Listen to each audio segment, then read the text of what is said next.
Good evening, everybody. We're going to go ahead and get started. And just a reminder, this is a special board meeting, and for those of you who would like to address the board at our second meeting, which will conclude this one, and then we'll continue our regular school board meeting at 5 p.m. I'm just reminding the public that there are yellow forms that you can use to address the board for that one, and I'll remind that again for our regular school board meeting. So at this time, I call the special school board meeting for Gadsden Independent School District this Thursday, September 8th, 2022, at 4:35. Ms. Delgado, can you please take roll call? Yes. Okay. No problem. Thank you, sir. Mr. Cano? Present. Mr. Castillo? Present. Ms. Flores? Present. Ms. Murillo? Present. Ms. Rodriguez? Present. Madam President, we have established quorum. Thank you. Okay, so we are now we're going to take action, so I'm going to go ahead and pass it to Superintendent Dempsey. Madam President, board members, thank you. Welcome this evening. This is a special meeting, and we have a representative from RBC Capital, who I believe is going to join us online. So, Mr. Carmona, is she on with us? Can you ask her to say good afternoon for me? She's listening. She's listening in. Yeah. Regina, are you with us?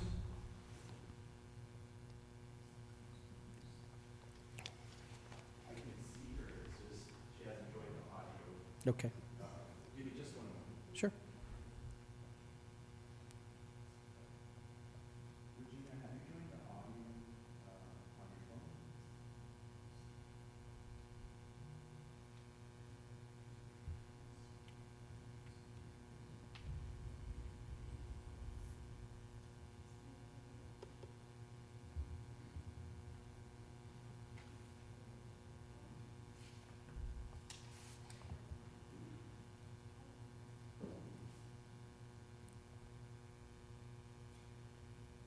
Madam President, members of the board, superintendent, good afternoon, everyone.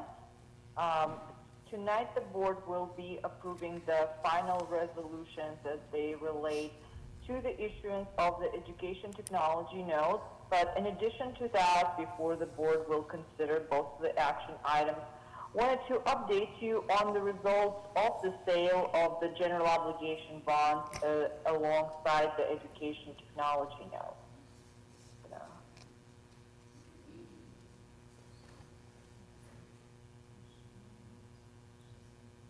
Share my screen here. We can.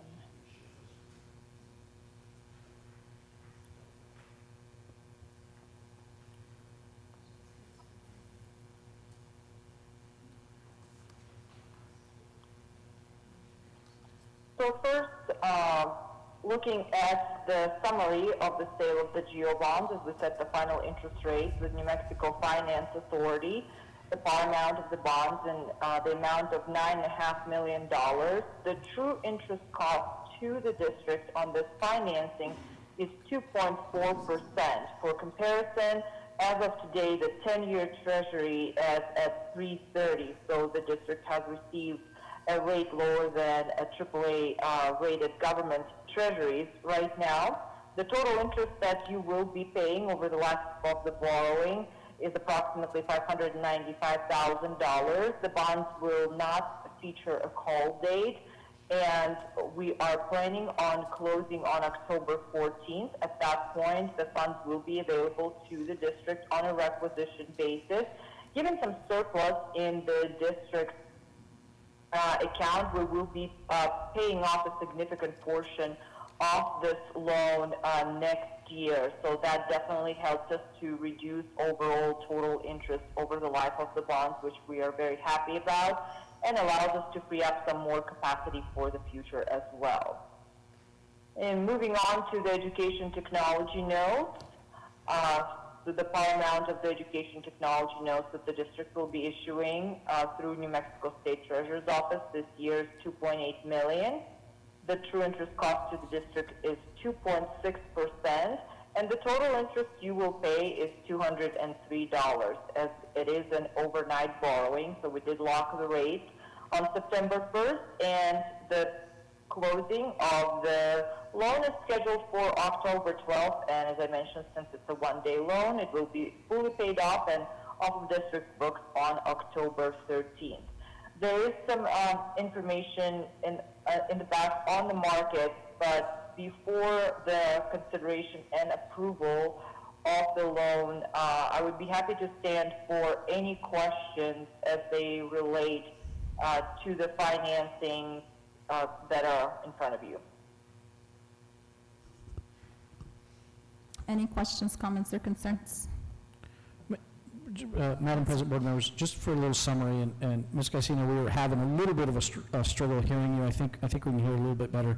But initially, she provided a summary of some of our bonding pieces, which is included in this packet.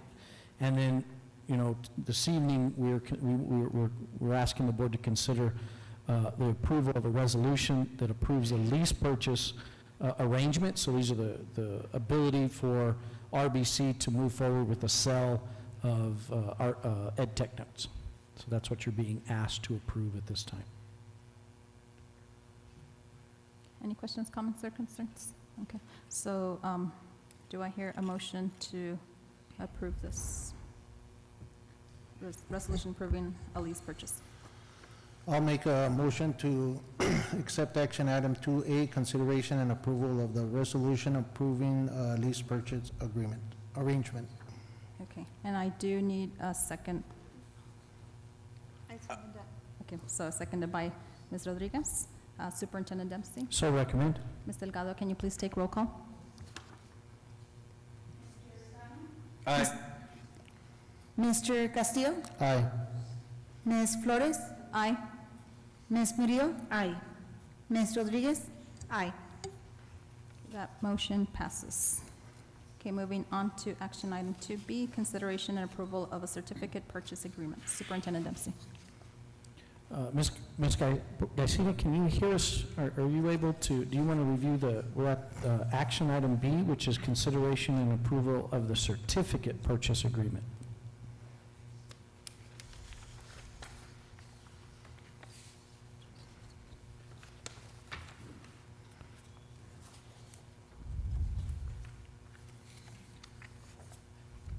I'll give her a minute to see if we can't get her on. But this is the final phase of this actual sale.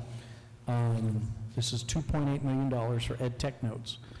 It's a general obligation bond, which has been passed several times previously, and RBC would be the one managing that. So they're going out to I think market there on might be some that. questions that are being asked, but unfortunately, I am unable to hear you. Okay, thank you, Ms. Garcia. I think we can manage it. If I have specific questions, I can call you. I don't know if she can hear me or not.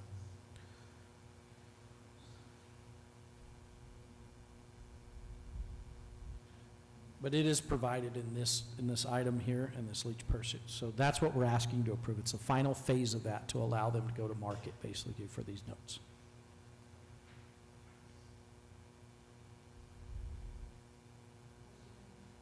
She was going to present further or no? I think you're, I don't. Okay, we got most of the I think information. Yes. I can provide any, I think I can handle any questions if the Okay. board has any. So any questions for Superintendent Dempsey? No? Okay, so same thing. Do I hear a motion for consideration and approval of a certificate purchase agreement? I'll make a motion that we accept action item 2B, consideration and approval of a certificate purchase agreement. Okay, I do need a second motion. I'll second it. Seconded by Mr. Cano. Superintendent Dempsey. So recommend. Ms. Delgado, can you please take roll call once again? Mr. Cano, Aye. Mr. Castillo, Aye. Ms. Flores, Aye. Ms. Murillo, Aye. Ms. Rodriguez, Aye. Okay, motion passes. Okay, and then moving on to, do I hear a motion to adjourn our special board meeting? I'll make a motion to adjourn special session meeting. Okay, Mr. Cano has made a motion to adjourn our special board meeting. Do I hear a second? I second that. Seconded by Ms. Rodriguez. Superintendent Dempsey. So recommend. Ms. Delgado, can you please take roll to adjourn? Actually, we don't need it. All in favor, sorry. Aye. Aye. All opposed? Okay, the ayes have it. We are now adjourned. And so I do welcome the rest of you to hang in there, and we'll start again at 5 p.m. Thank you for joining us for the special school board meeting. Thank you. Party if you want it.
No, go.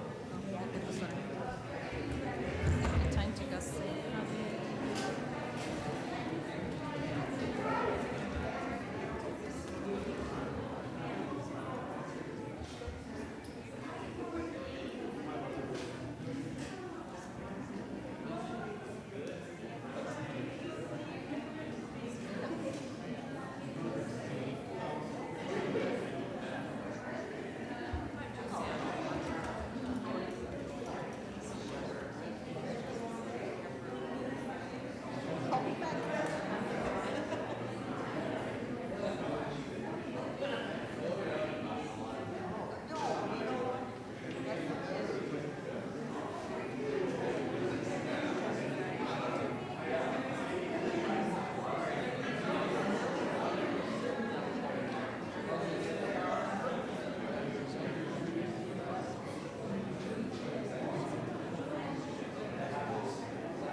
Okay.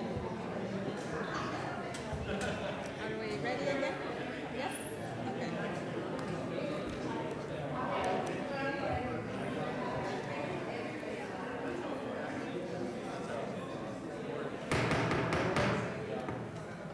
Good evening, everybody. Thank you for joining us. To those who are in person, thank you for joining us in person, and to those of us who are viewing us through our YouTube streaming, thank you for joining us also. And before I call this meeting to order, I would like to remind the public that if you would like to address the board, there's some yellow forms, and if we ran out, go ahead and let Ms. Delgado know up here to my right. She'll be joining us here shortly. You do need to fill out one of these yellow forms in order to address the board, and you'll turn them into Ms. Delgado. And so during open forum, we will let you address the board, okay? So at this moment, I am now calling this regular. Oh, yes. Well, we need Ms. Delgado or else. Okay. So let's take a pause. I'm so sorry.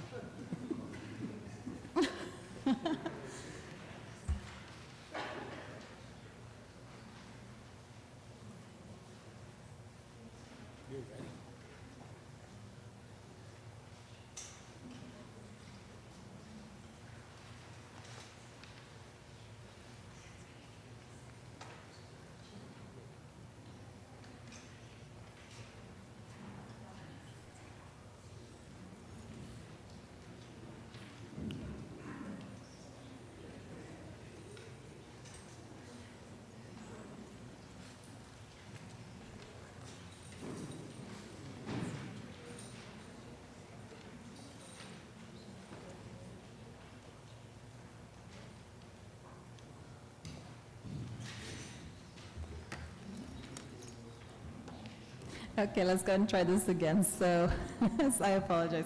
So once again, thank you for joining us this evening. And so I now call this Gadsden Independent School District regular school board meeting to order for Thursday, September 8th, 2022 at 5:02 p.m. Ms. Delgado, can you please take roll call? Mr. Cano, Present. Mr. Castillo, Present. Ms. Flores, Present. Ms. Murillo. Present. Ms. Rodriguez. Present. Madam President, we have established quorum. Thank you, Ms. Delgado. Please stand for the Pledge of Allegiance and salute to the New Mexican flag.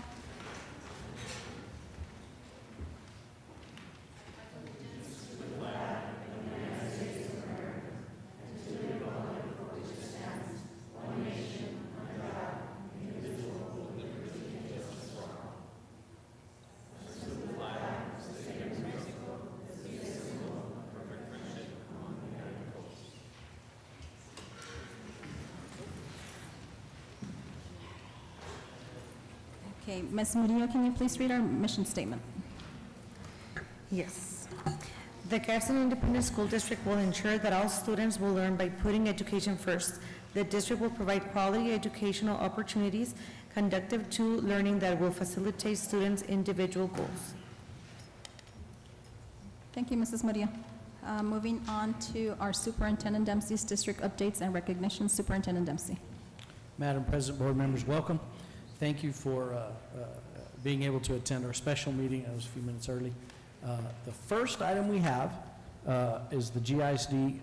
It's a new mission statement, and we want to reveal it officially. It was part of our strategic plan, and so from this point forward, we'll adjust everything with GISD documentation. So Ms. Murillo, for the last time, has read the old mission statement, and then we'll have a new one in the future. Okay, so thank you for that. And this is the statement: the Gadsden Independent School District will provide diverse educational opportunities that empower students to be successful in an ever-changing world. I don't know if somebody wants to do that. One of you, Ms. Flores, would you help me there? El Distrito Escolar Independiente de Gadsden brindará diversas oportunidades educativas que capacitarán a los estudiantes para tener éxito en un mundo cambiante. And we just wanted to make sure that we brought that forward.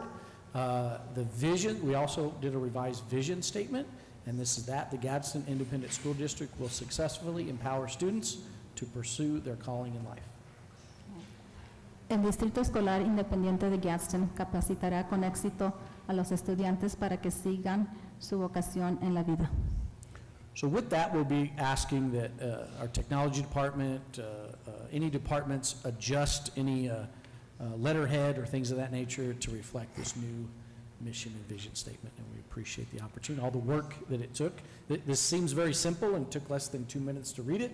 To get to this point took a lot of work on your part, and I really appreciate the work that was done with that, okay? If I may, Mr. Sure. Dempsey.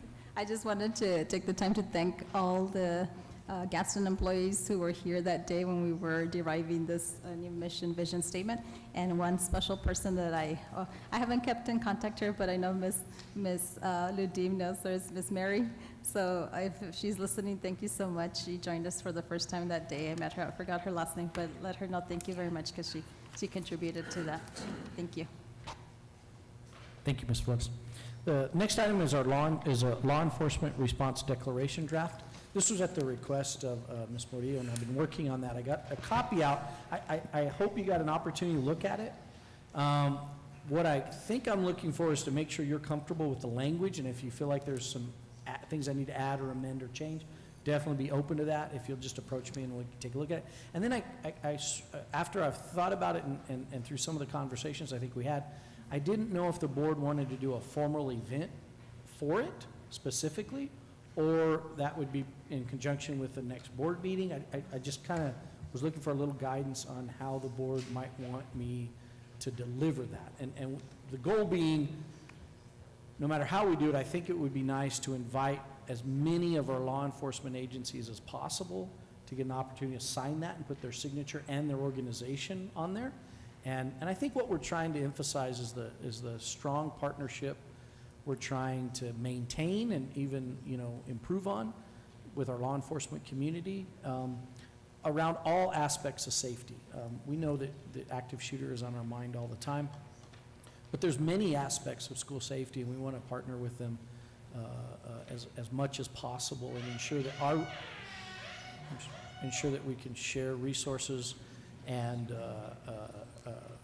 that we're working together for the safety of our community. Is there any feedback that maybe anybody has of how you might want that to look, or what kind of event you would want it to be? Do you want it with the board meeting, or do you want it a separate meeting? Let's start there. Would you want it a separate meeting, or would you want in conjunction with? Go ahead, Mr. Gunn. I would say separate. So you'd like a I think separate? this is more, if there's more questions or more community coming in and wanted to do, we don't have to limit anything, and that can probably help us out. Okay. Square it out a little bit more. Okay. Do you, and so with that thought, I guess as I envisioned this event, it would be kind of a ceremonial type event. Exactly. Is that okay? Exactly. All right. Mrs. Murillo. Oh, okay. Any further questions, comments? Any other details the board would like to be sure that we include? Because the idea is that we're going to reach out to every law enforcement agency in our area, invite them to, this event. We'll get a date on it, and definitely would want the board there as well, and show that support for each other. So I had a suggestion, if you will. So I did attend, and Mr. Castillo was there, Ms. Rodriguez was there at that event of Night Out, I think it's called. And so, I don't know what you all think of having something maybe outside, because the boardroom is too little, and if we want to make this declaration and invite our community of Gadsden, it'd be people coming from all the different regions. So I'm going to suggest maybe making it an outdoor event. Where, Mr. Khan? We can do the park. We can see if we can get permission. I thought they'd be our friends. So I guess if we Yeah. can look Say, for- yeah, something out there or here, outside in the parking lot. And maybe, and then maybe kind of make it, I was thinking, man, it would have been a perfect opportunity that night out, since they were all there, but maybe we can recreate it, and if they want to bring for the kids, for the community, their vehicles, just like that night at Anthony, they're more than welcome to do that, but I guess we would have to look for a venue in our district to see, or Yeah, seek somewhere absolutely. else. I mean, I have a lot of thoughts about venues. My first, when you said outdoor, the easiest for individual, foot traffic, if you will, is one of our football stadiums. That's a really easy way to accommodate something like that. Now, if you include vehicles, sometimes that gets a little tricky, only because you want to make sure that any walkers are not connected to vehicles. We want to make sure everybody's safe. So would some kind of ceremony at one of our football stadiums be, is that something that'd be okay? Yeah. Okay, what I might try to do is tie in maybe some student performances with it, which might be a nice. Okay, all right, I will get to work, and I will get you details, and if you have any input, please let me know, okay? Thank you. Okay, our next item is our student representative activity report. With us this evening is Ms. Hernandez, who is a 10th grader at Alta Vista Early College High School. Welcome.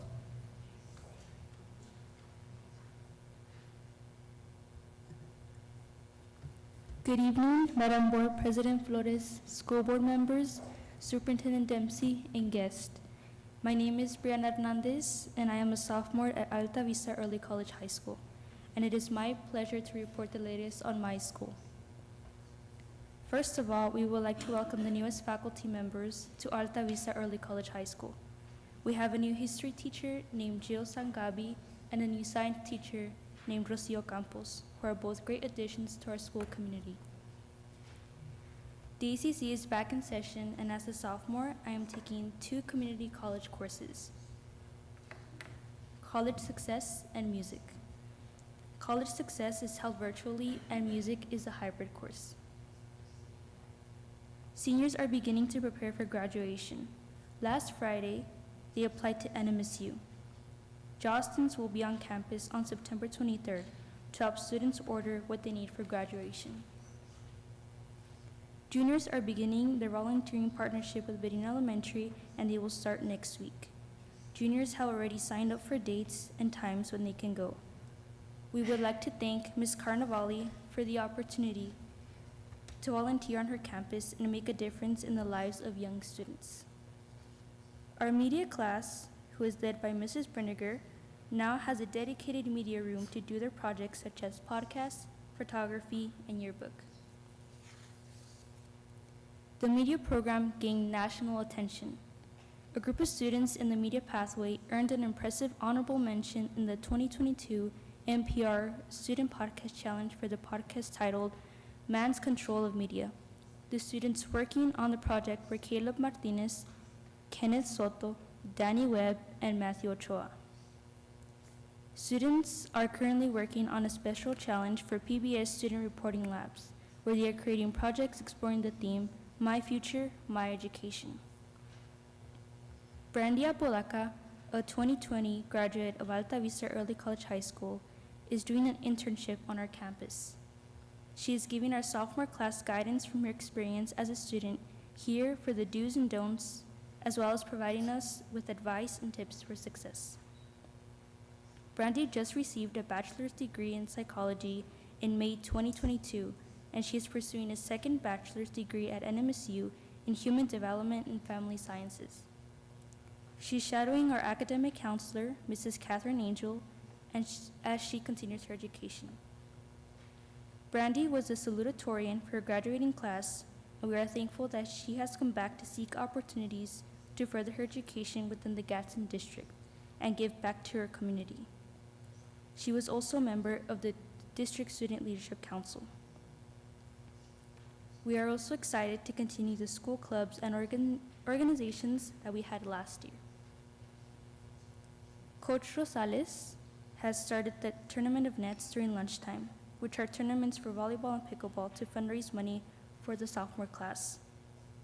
There have been lots of student participation, and it is very fun to watch and play. In closing, it has been my pleasure to have shared about my school, Alta Vista Early College High School. And as always, we thank the school board, our superintendent, and the Gadsden community for your continued support. As a student of Alta Vista Early College High School, I want to express my gratitude and appreciation for this excellent opportunity as I begin my journey to higher education here. The college experiences that I have at Alta Vista will help me in my future field of study in the medical field. Thank you once again for your continued support.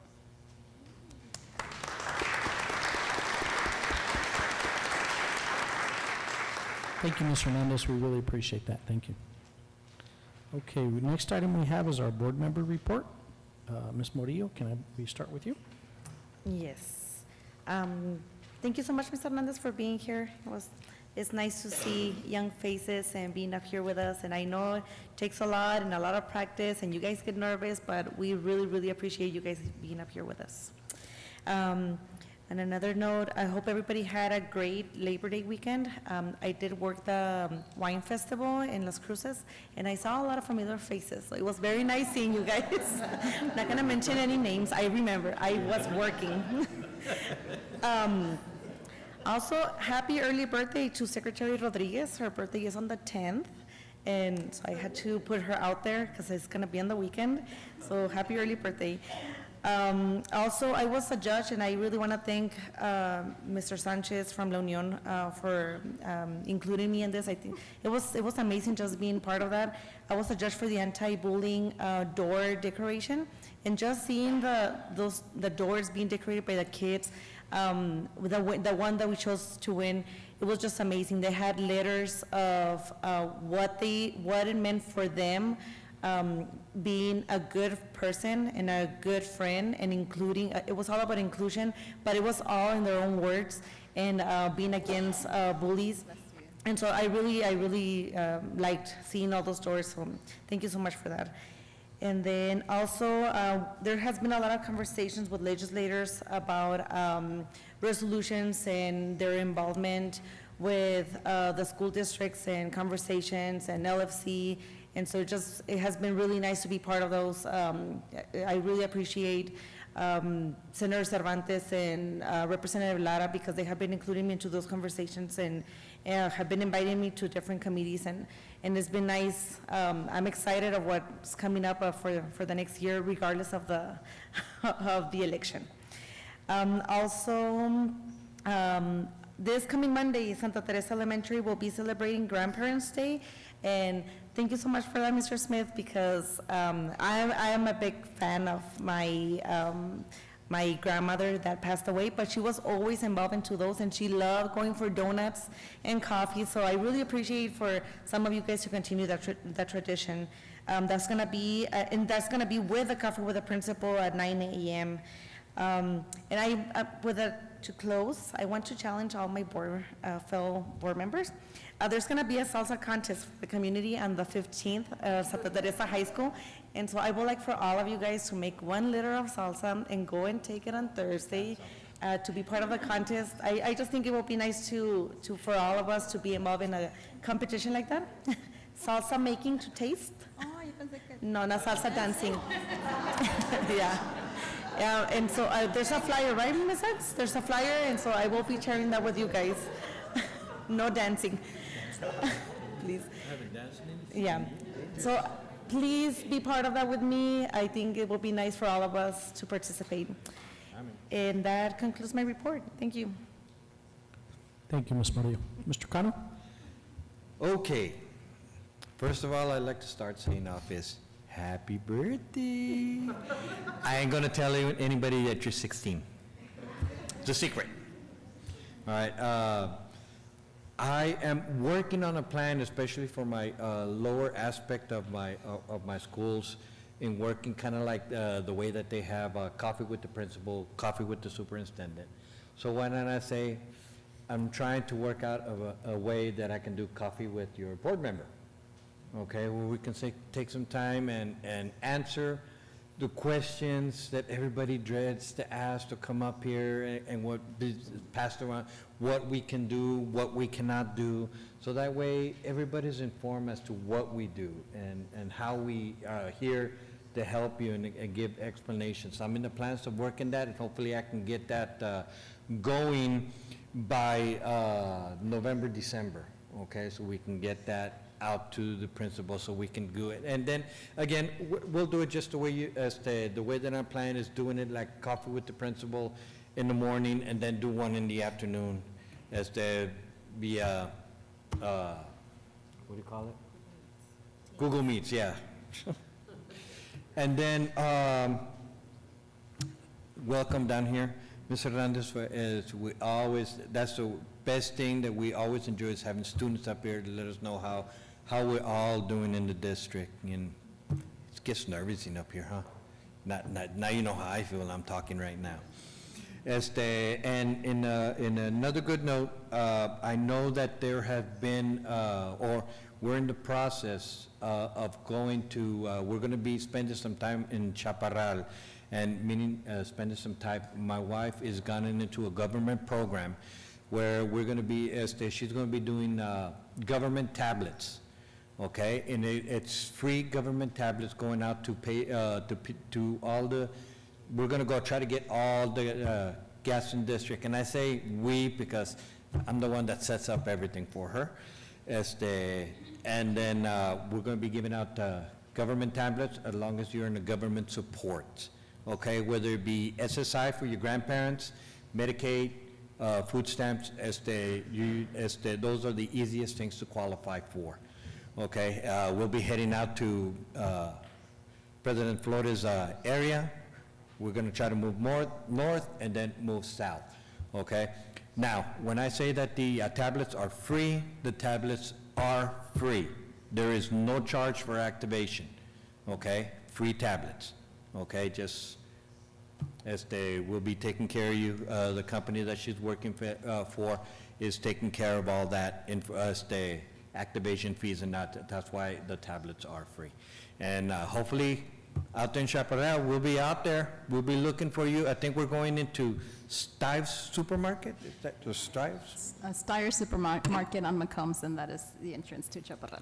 And then we'll probably start being out there maybe about 9 o'clock in the morning, between 9-ish. And we'll be out there. By all means, please go get your free tablet. It's free. You don't have to pay anything for it. And that would conclude my board members' report. Thank you, Mr. Cano. Mr. Castillo? Thank you. Just as info, I wake up at 4 and have my coffee at 4, so if you're going to have coffee with this board member, I hope you wake up at 4. Nothing against afternoon, but I don't drink coffee in the afternoon, so I'm all for 4 in the morning. Yeah, I just want to thank everybody that got the football field at Gadsden up and running. They had their first game, our last board meeting, and the kids, loved it. They put up a good fight, but, it's all about them. It's not about, I bleed maroon and gold, but it's not about Gadsden only. It's about the kids and the group effort, and, it's about them, and so I appreciate all the help. Ms. Hernandez,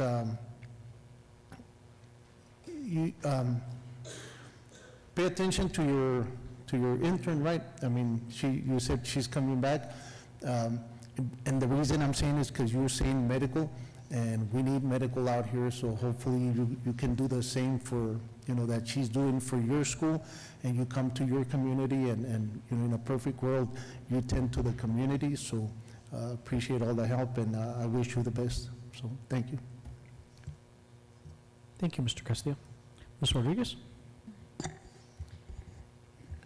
Ms. Brianna Hernandez, thank you for being here, and I think that hearing her speak and all the great things that are happening at Alta Vista, I think that that's what we all are seeking, right? And it's wonderful to know that these are the things that are happening within our campuses.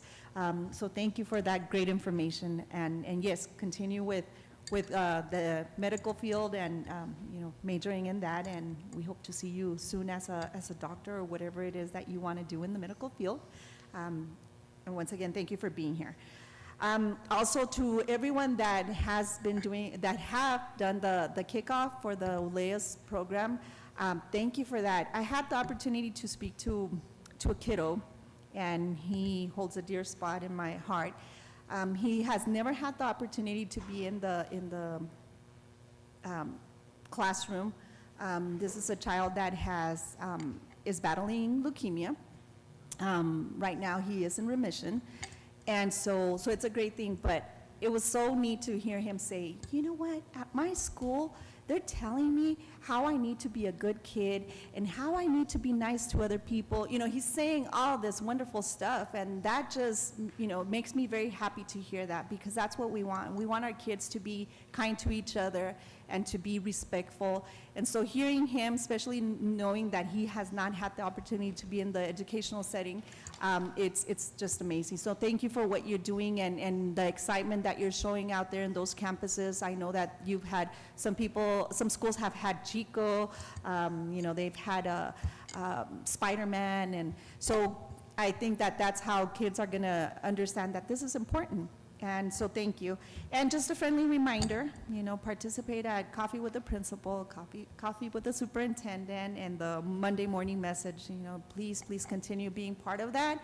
Again, it's a way to keep informed of what's happening within the district. Another thing that I want to add is the Remind app. Please utilize it. That's a way to keep informed also of what's happening in your school. So if you don't have that app, please make sure that you get it. And that concludes my report. Thank you, Ms. Rodriguez. Ms. Flores?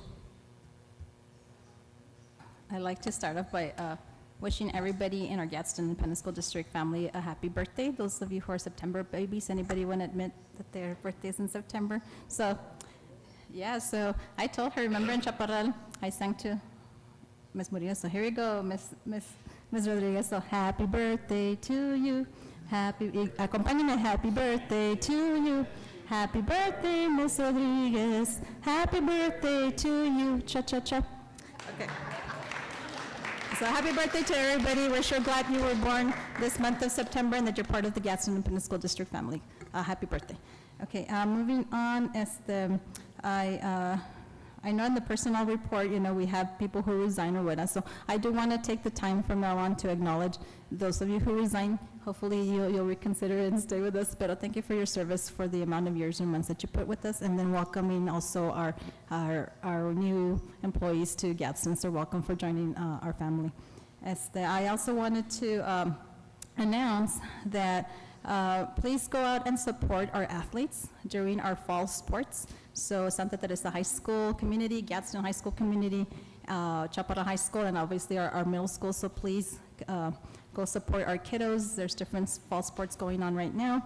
And I did confirm with Coach Nugis that all of our schools have their schedules up in their websites. Some do have like the paper version of the schedule, and some also have Dragonfly. So if you access dragonflymax.com, that'll give you, I already accessed it, and so yes, it lets you know who we're playing as far as your schools. And if you follow me on Facebook, I already posted it, so you can actually click per school, and that's thanks to Coach Nugis. So thank you much, Ms. Nugis, for that. And then also a reminder to our students is that you can purchase your $10 pass. That's the deal. You get to attend all the athletic events with the exception, I think, of maybe state or district playoffs, okay? But that's a sweet deal for our students.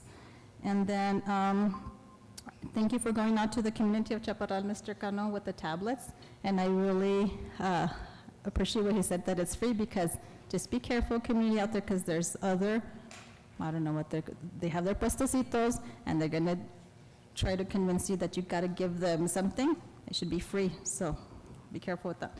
And then, thank you, Señorita Brianna Hernandez, for your presentation this evening. And again, this is my favorite part, because what we do and what these individuals do out here is all for you guys. So thank you for your presentation. And then Mr. Castillo and I did attend last Thursday, I believe, DACC Advisory Board. And so Dr. Torres presented updates regarding the campus, and one of their biggest goals is to increase enrollment.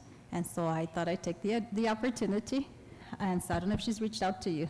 So so let's make sure and I'll communicate with her to reach out to you, because she said she would reach out to you. So I took the opportunity, and I was telling her, because in her report, she had mentioned that some of the schools in the northern neighboring district had other opportunities for blended learning, and then quickly Ms. Flores said, well, what about Gadsden? So I took the time to ask her, hey, we want the same opportunity as Santa Teresa High School to have blended learning, and we want to help you increase your enrollment that way, so we'd like to work with you. And I did mention to her that for next year, sir, because we had not budgeted that many, so hopefully she'll call, okay?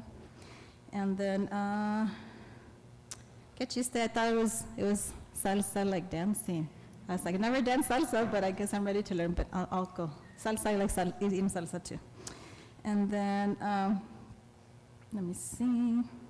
Oh, and then I will not be here this weekend. I'm going to go to some PD in Albuquerque, so those of you who can go out to the Battle Line of I-10 at UTEP, go Aggies. So sorry about you guys that are minors, but go Aggies all the way. So go support the Aggies too. I believe it's this Saturday. And I think that's it. With that, I conclude my report this evening. Okay. Moving on to our human resources report. That is just there for public knowledge. No action is required on the board.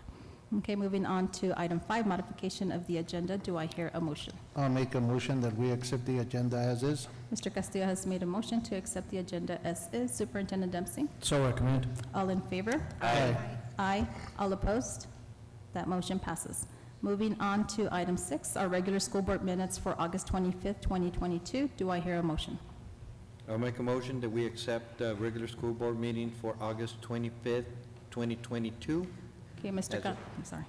Go ahead. Good. Mr. Casnacano has made a motion to accept the board minutes for August 25th, 2022. Superintendent Dempsey. So recommend. All in favor? Aye. Aye. All opposed? Motion passes. Moving on to our consent agenda. Do I hear a motion? I make a motion that we accept the consent agenda as it is. Okay. Before we make the motion to, well, no, you read a motion. Are there any questions or comments regarding that?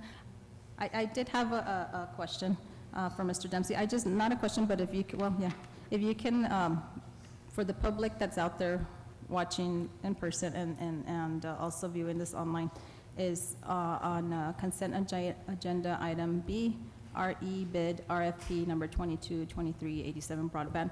I understand that it was a rebid. If you can explain to the public why, and then also, because we never take the time to talk about that, is, you know, how important it is when those bids are put, you know, being on time, et cetera. If you can. Madam President, Board members, thank you for the opportunity. This is a really important item, so I appreciate you open the floor for discussion. This particular item was initially bid, and what happens in any type of a procurement process of this nature, there's very specific parameters we get to set, and there's also very specific deadlines that must be met. And in our original process, some of those were not met. And so what happens is you close the process, you review everything you have in front of you, and then you have to make a decision on whether you're prepared to award the bid or you rebid. In this particular situation, we chose to rebid the entire project. I'm very thankful we did. I think we have some really good, really great opportunity here. This is a significant project. You can see the numbers associated with it. I think you're around $26, $27 million project. This is the project that has the potential to provide broadband to a significant number of our family and communities. And so we're incredibly excited about it. This is a project funded through ARP, the federal ARP dollars that had rolled out to us. And so we have a timeline on those. And so with approval of this tonight, we'll be working almost immediately with this company to ensure we meet those timelines, because we have to have this whole complete before, I believe it's June 30th, 2024 for ARP dollars. Mr. Snowdy, did I miss anything? I do have to tell our Mr. Snowdy and our technology team, our finance department, federal programs, Ms. Villalobos, a tremendous amount of work has gone into this. This is not a common project for a school district, and I really appreciate the work and effort. And I need to add even state agencies, PSFA, who sometimes they get beat up a little bit on some of their processes. They were an incredible partner here with us to help us through this and make sure that we were able to accomplish it. So incredibly excited about the possibility of awarding this contract this evening and getting started on it so that our families get the result of it. Okay. Thank you for answering those questions. Thank you for your comments. Okay, so with that being said, Ms. Murillo has made a motion to accept the consent agenda. Superintendent Dempsey? So recommend. All in favor? Aye. All opposed? That motion passes, and so I'd like to congratulate, because if all of you guys have this information, it's public knowledge. So the firm that has been selected is Chaparral Holding, so congratulations to that business, and the owners are here, so congratulations, and we look forward to working with you. Okay, moving on to item 8, which is open forum. And Ms. Delgado, do we have any speakers this evening that would like to address the board? Madam President, we do have open forum tonight.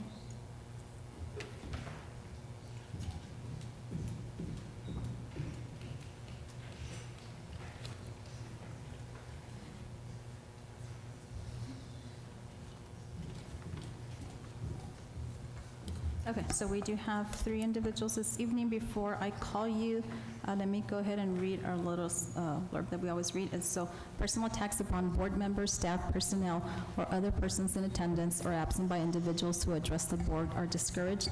Presenters are cautioned that statements or representations concerning others that convey an unjustly unfavorable Impression may subject the presenter to civil action for defamation. Policies KE, KEB, KEC, and KED are provided by the board for disposition of legitimate complaints, including those involving individuals. And just a reminder to our speakers that you do have 5 minutes, and my colleague is making sure, got 2 timers here to make sure that you get your allotted time. Okay? So our first presenter is Monica Riel. If you can step up to the podium. Good evening. Is this good? I don't use these often. Good evening, board members and friends. My name is Monica Riel, or Monica Riel, or Monica Riel. I work for the City of Sunland Park. I'm the assistant to city manager there, and also the director of community and economic development. And that's a really long position, and it's really difficult to explain in meetings like this what exactly I do for the city, but we'll just leave it at a lot. I've been in this position for 1 year and 7 months, and I came here from a project actually out of Austin from Google, but I grew up in El Paso, and I am Latina by way of Mexican and Venezuelan culture. And I say that because a lot of times people look at me and they're like, oh, she's not from around here. But I am. And I'm here tonight because we've done a lot in the time I've been with the city, but number one, I want to say I want to do a lot more with you guys. I love education. It's one of my favorite things. And I think there's a lot of different ways to go about it, but I think that our city should be more involved and have a better relationship. Not that we don't have a good relationship, I'm just saying I want to know, and I'll be committing to coming here and knowing more of what's going on, and thank you to Board Member Murillo for inviting me tonight. Today, I'm here for a letter of support. As you mentioned, the RFP for your broadband efforts, education now more than ever is depending on connectivity. And so I'm working with Comcast to bring that connectivity to the city of Sunland Park and other surrounding regions, including Chaparral, actually, and some of the other smaller municipalities. We are applying for a grant, and we need letters of support from parents, from board members, from staff, anybody that feels that having better connectivity is going to improve your experience with education or anything else in your lives. And this is a quick ask. I was just told about the deadline today. We had a meeting today, and it's September 23rd. I would love if we could get letters of support by maybe the 16th or 17th. I know that's around the corner. I have already written some samples in Spanish and English, so I am armed to help you help me and help us. And I stand before you if you have any questions. I know you probably won't do that here, but please contact me, and I'm excited to be a part of you. So thank you so much for what you do, and thank you for having me. Thank you, Ms. Riel. Have a good evening. And then just, so our speakers this evening that are addressing the board, is this information will be given to our superintendent, and it is entered into a Google document, and then we make sure we follow through that in a timely manner. The speakers that address the board get contacted by a GISD employee to address their concerns and needs. Okay, moving on, we have Hilario Melendez. If you can please step to the podium.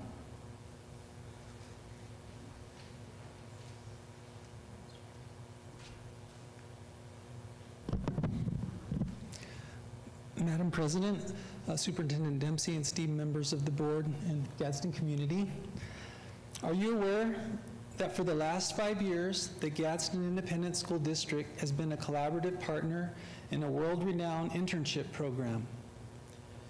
The Gadsden students who participated in this program were featured on ABC News, Univision, and in the Las Cruces Sun News. These special student interns from Gadsden have intellectual disabilities and received instruction in a life skills classroom prior to being selected for the program. The program is called Project Search. I'm here today to advocate for this program and to speak up for the students who want to participate in the program. but can't due to budget shortages in Gadsden this year. I urgently ask our school district to fund the salary for the needed teacher and instructional assistant. The Gadsden Project Search has been a collaboration of our school, a host business site, and agencies that support individuals with intellectual disabilities. The student intern learns a variety of work skills and life skills while in an actual work site setting. The combined support of the teaching staff, support agencies, and host business staff are a formula for vocational success. After graduation, the support agencies will remain constant throughout the student's life following their transition from high school and into employment. Project Search was developed at Cincinnati Hospital's Children's Medical Center by its visionary founder, Aaron Riley, in 1996, and since that date, there are now over 700 internship sites worldwide.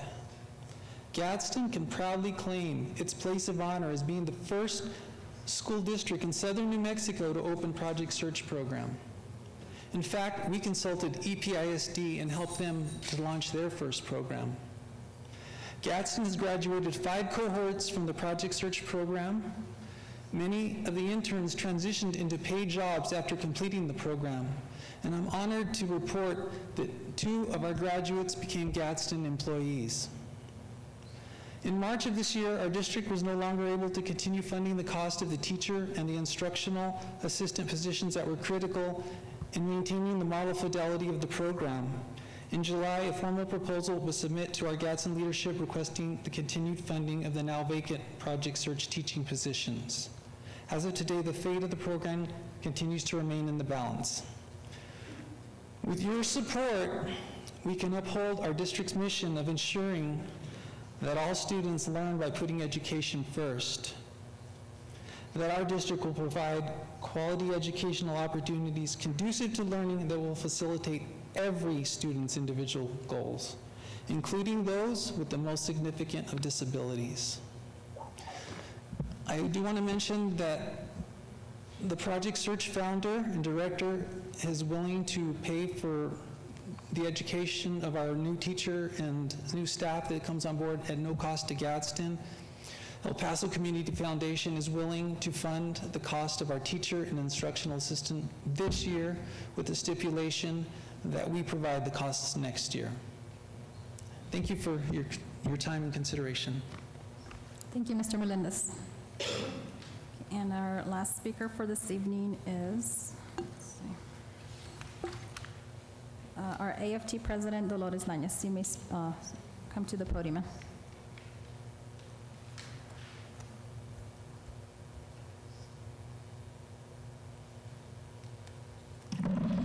Good evening, President Flores, members of the board, Superintendent Dempsey.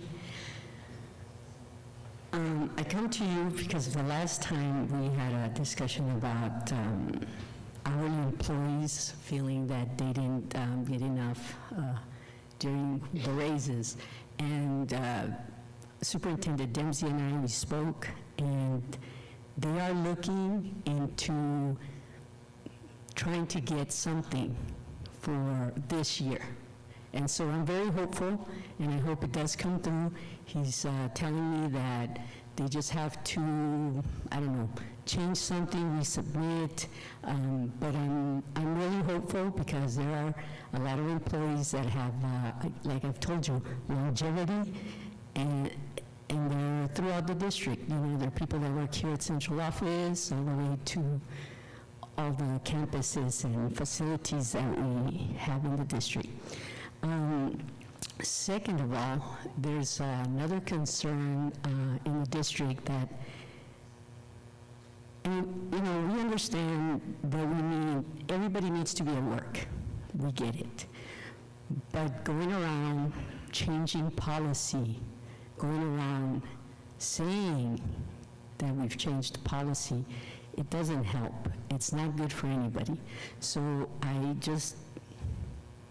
I wish everything would get passed by through the people that approve these things instead of just, you know, blurting it out or printing it. because it's not right. It's just not right. I mean, unless you tell me that changing policy, then I can surely change policy. I'm sure I can think of a few things I could change, but that's not my place. And so I think if we understand that that's not our place, everybody should know that it's not their place to change policy.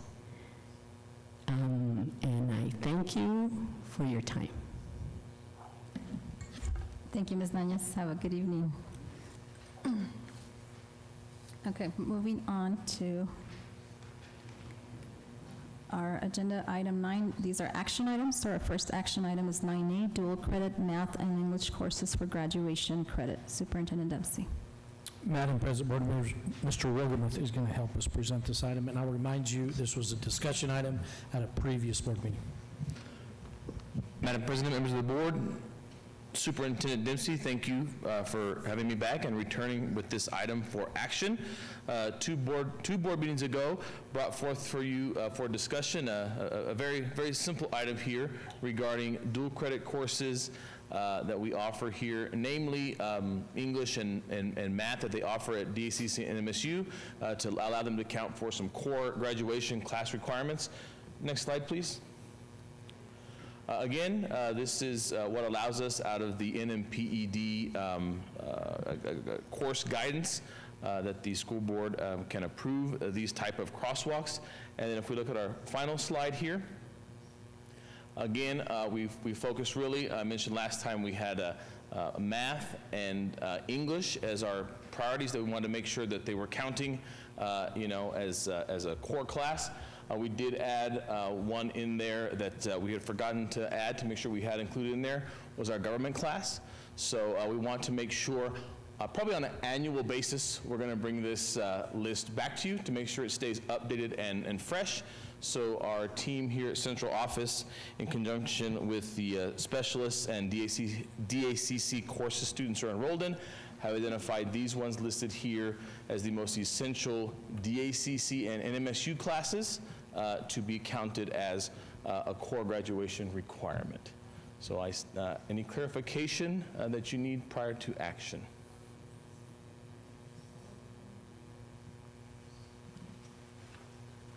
Any questions, comments, or concerns for Mr. Wilgemuth? No, I don't believe so. Thank you. Yeah, it's Madam an action President, item. it is an action item. Okay, so do I hear a motion to accept action item 9A? I'll make a motion that we accept action item 9A, dual credit math and English courses for graduation credit. Mr. Castillo has made a motion to accept action item 9A. Superintendent Dempsey? So recommend. All in favor? Aye. Aye. All opposed? Okay, motion passes. Thank you, sir. Okay, our next action item is New Mexico School Board Association resolutions. Superintendent Dempsey? Madam President, board members, I believe there's been some suggestions of some resolutions. I didn't know if, Madam President, you wanted to present those, or you wanted me to have somebody present those? So I can touch base this, and then I can have. Sure. So the idea, and I just want the board to understand that, the idea here is that we're making some statements that could become part of the legislative platform for the School Boards Association, which typically is very aligned to the Superintendent's Association, New Mexico Coalition of Educational Leaders, and many other educational agencies. And they can become very powerful tools to help lobby specific items as we need. So I believe we had one around bilingual, and I believe we had one around special education. So, yes, sir. So I want to thank you for the help with this, Ms. Tarazona and Mr. Rapinette. And so we went ahead and made copies, and we placed them on in your areas. And so before I go on to this ones, I was working on one for National Board Certification, and it was going to have verbiage of allowing teachers who do have National Board Certification, and when they seek an advancement in their careers in the form of becoming a principal or a coordinator, et cetera, that they be allowed to retain that stipend, because currently If you are a national board certified teacher and then you become an administrator, you lose that stipend, which then discourages some of my colleagues to not pursue the administrative position. But I just wanted to share with you, with the board and with the public, is that I did contact Joe Guillen, who is our executive director for the New Mexico School Board Association, because I thought I need to call him, because what I did is I referred back to an email, and then I read it carefully, where he is reminding us that the resolutions, if we have any as a district, that they're due the 12th of September. So then I read that again, and I'm like, hey, I don't think I'm supposed to be writing this again, because Farmington had, in fact, in a previous, I think 2 years ago, don't quote me on that, but I know for sure they had written a resolution requesting that. And so since that's already part of the legislative program and something that the NMSBA supports, I did talk to Joe, Mr. Guillen, and he said, yeah, you don't need to, redo one, because we're working on that. And so as I was trying to work on this, I also reached out to, just so you guys know, is Ms. Hernandez, and then she directed me and Ms. Tarazona to Ms. Veronica Lugo, who takes care of our NBCT teachers here in our district. And she gave me information to contact, I think it's Stacy Sanchez, who's the president for the New Mexico NBCT. And so I reached out to her, and so I just wanted to let you know that there could possibly, there might be the opportunity for myself to sit on the board of NBCT with the permission of our executive director, Joe Guillen, to either be a board member or to be a liaison, and then strictly voluntarily. And then my responsibility would be to report out to the New Mexico School Board directors, which I'm part of. And so I haven't had that conversation with Ms. Sanchez. I'll keep you in the loop. I will ask her to give me information first to see how much time and effort this is going to take, so that I can make a realistic judgment whether I want to do this as a board member or as a liaison. So I just want to share that with you. So that is not necessary.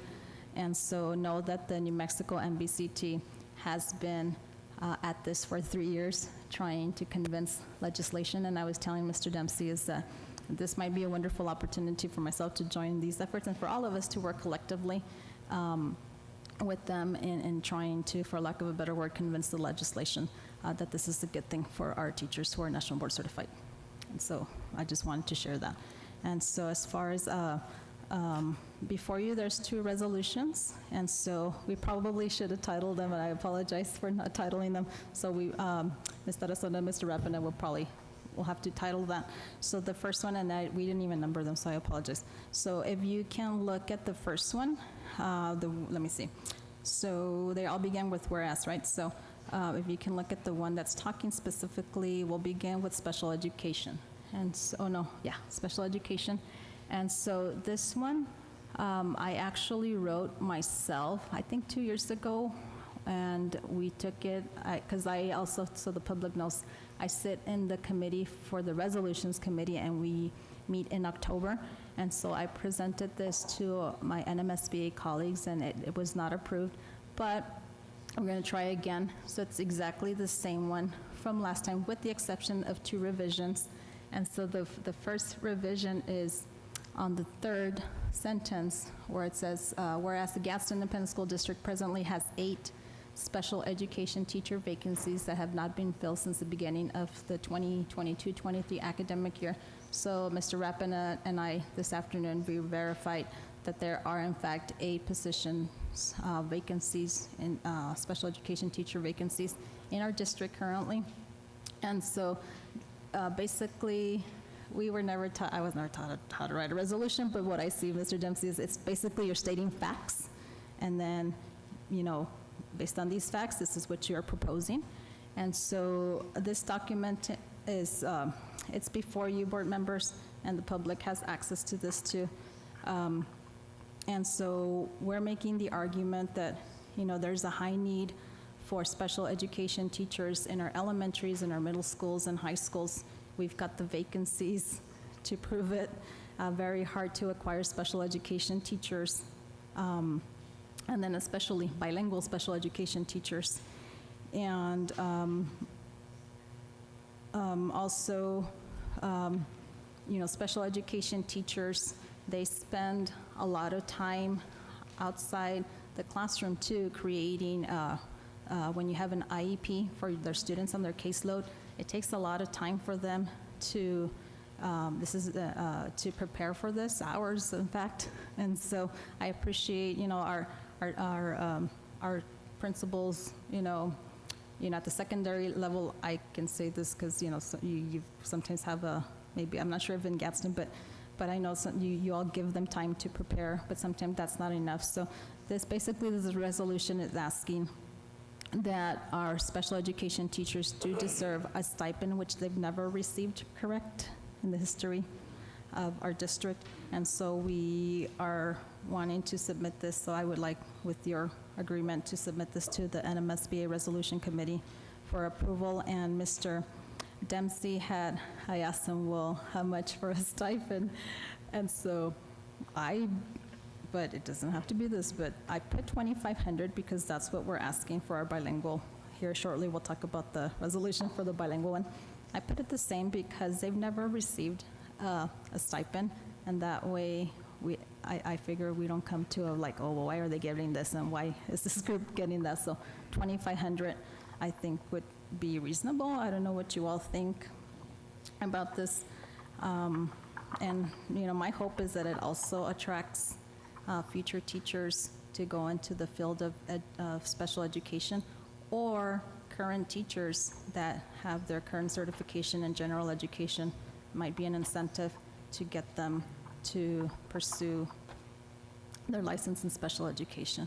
So are there any questions or comments regarding this particular resolution regarding a stipend for special education teachers?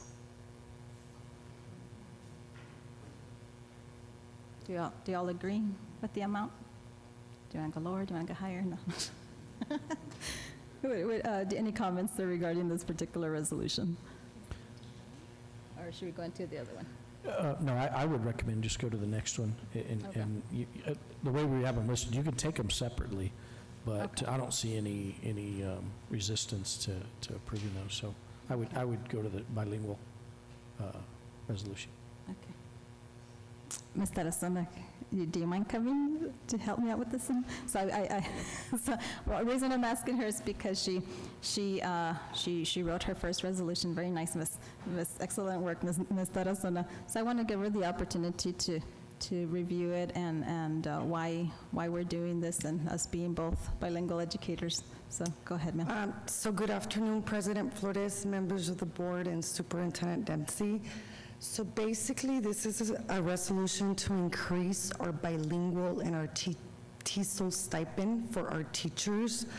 I think the bilingual stipend has been $1,500 since 1998. So I think it's time we progress on it in order for us to retain qualified bilingual and TESOL teachers. As you know, the state of New Mexico currently is struggling to fill bilingual education positions. If you look at every district, it's an area of high need. So I believe by providing an increase to our teachers, this will help us fill our vacancies. Currently, we have 3 bilingual education teacher vacancies and 6 TESOL teacher vacancies. And as you know, in our district, out of 2 kids are identified as an English learner. So we really need to be able to retain these teachers. And bilingual teachers perform, and they always have, they have to teach. Bilingual teachers teach in both languages, so English or Spanish, whether they're in a transition program or a dual education model. And our teachers that teach TESOL do the English language development, and that can be for kids that are in program or out of program. So I really think that we should try to implement this increase so we are able to keep these highly qualified teachers and to be able to meet the needs of our population in Gadsden. So I would recommend to increase the current stipend from $1,500 to $2,500 for bilingual teachers, And then the TESOL stipend, $500, so they currently get 1,000, so that would be 1,500. Do you have any questions? Mrs. Murillo. I just have a question. I don't know if here in Gadsden, but I know in El Paso, they had a program where TESOL teachers from Juarez can come on a working visa or something like that. Is there something in place here? Because I know people have been asking me about that, that they do have the TESOL, but I don't know, is there anything in place here? No? No, there's nothing in place. Here, the only thing that we do have right now is that we're starting in January is a TESOL cohort with NMSU due to the high need. So we are partnering up with NMSU. I'm working with Ms. Villalobos and Ms. Hernandez on this. So basically, we've reimbursed them for their 12 hours of credits that they take at the college level. Okay, and then follow up, because you mentioned NMSU. I know, because I graduated from there and I still keep in touch, I know Western New Mexico University is doing something similar with Deming Public Schools. And so is that something that maybe we can like reach out and an opportunity for that? So I know that currently Mr. Hernandez is waiting on a grant that is about to be approved with Dr. Hernandez from NMSU for the bilingual endorsement. There are two different types of endorsements. Bilingual is a 32 credit hour versus TESOL, which is a 12-hour. The Project Elevate ended last year, which was the one that paid for the bilingual endorsements at NMSU. So we're just waiting for the funding to meet with Dr. Hernandez. Okay, thank you. Any other questions? I just wanted to make a comment, and correct me if I'm wrong, Mr. Dempsey, is that I want the public to know, and my colleagues to know, that by us passing this tonight, this just means that that I'm going to, come October, present this to the New Mexico School Board Association by us, if it's the board's will to vote in favor of this. This doesn't mean public and teachers that this happens automatically. This is an opportunity to convince our legislators, obviously, to provide more funding to help us with this. And, but I just, wanted to reiterate, which to you, sir, and to our administrators, is that, neighboring districts have already done this without them doing their resolutions, and so then maybe we can talk further ahead if there's the possibility for that in our budget to do that without this having to be approved. But this definitely is very much needed, because that way the legislators can help us with funding of this. Did you want to add anything else to this? No, Madam President, I think you covered it. I appreciate that. Okay. Oh, thank you. We want to thank you for your, President Flores and board members, and Mr. Dempsey for your support for our kids and our teachers. So with that being said, do I hear a motion to accept these two NMSBA resolutions to be presented at the NMSBA committee meeting come October? And of course, we would title them respectively. Do I hear a motion? I'd like to make a motion to accept action item 9B, Okay, the Ms. resolutions.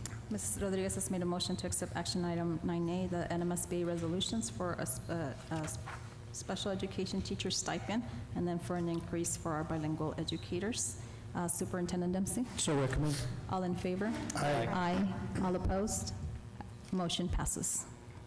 Okay, moving on to our final action item for this evening is action item 9C, legislative luncheon, proposed date and requested details. Superintendent Dempsey? Madam President, board members, I appreciate you considering this.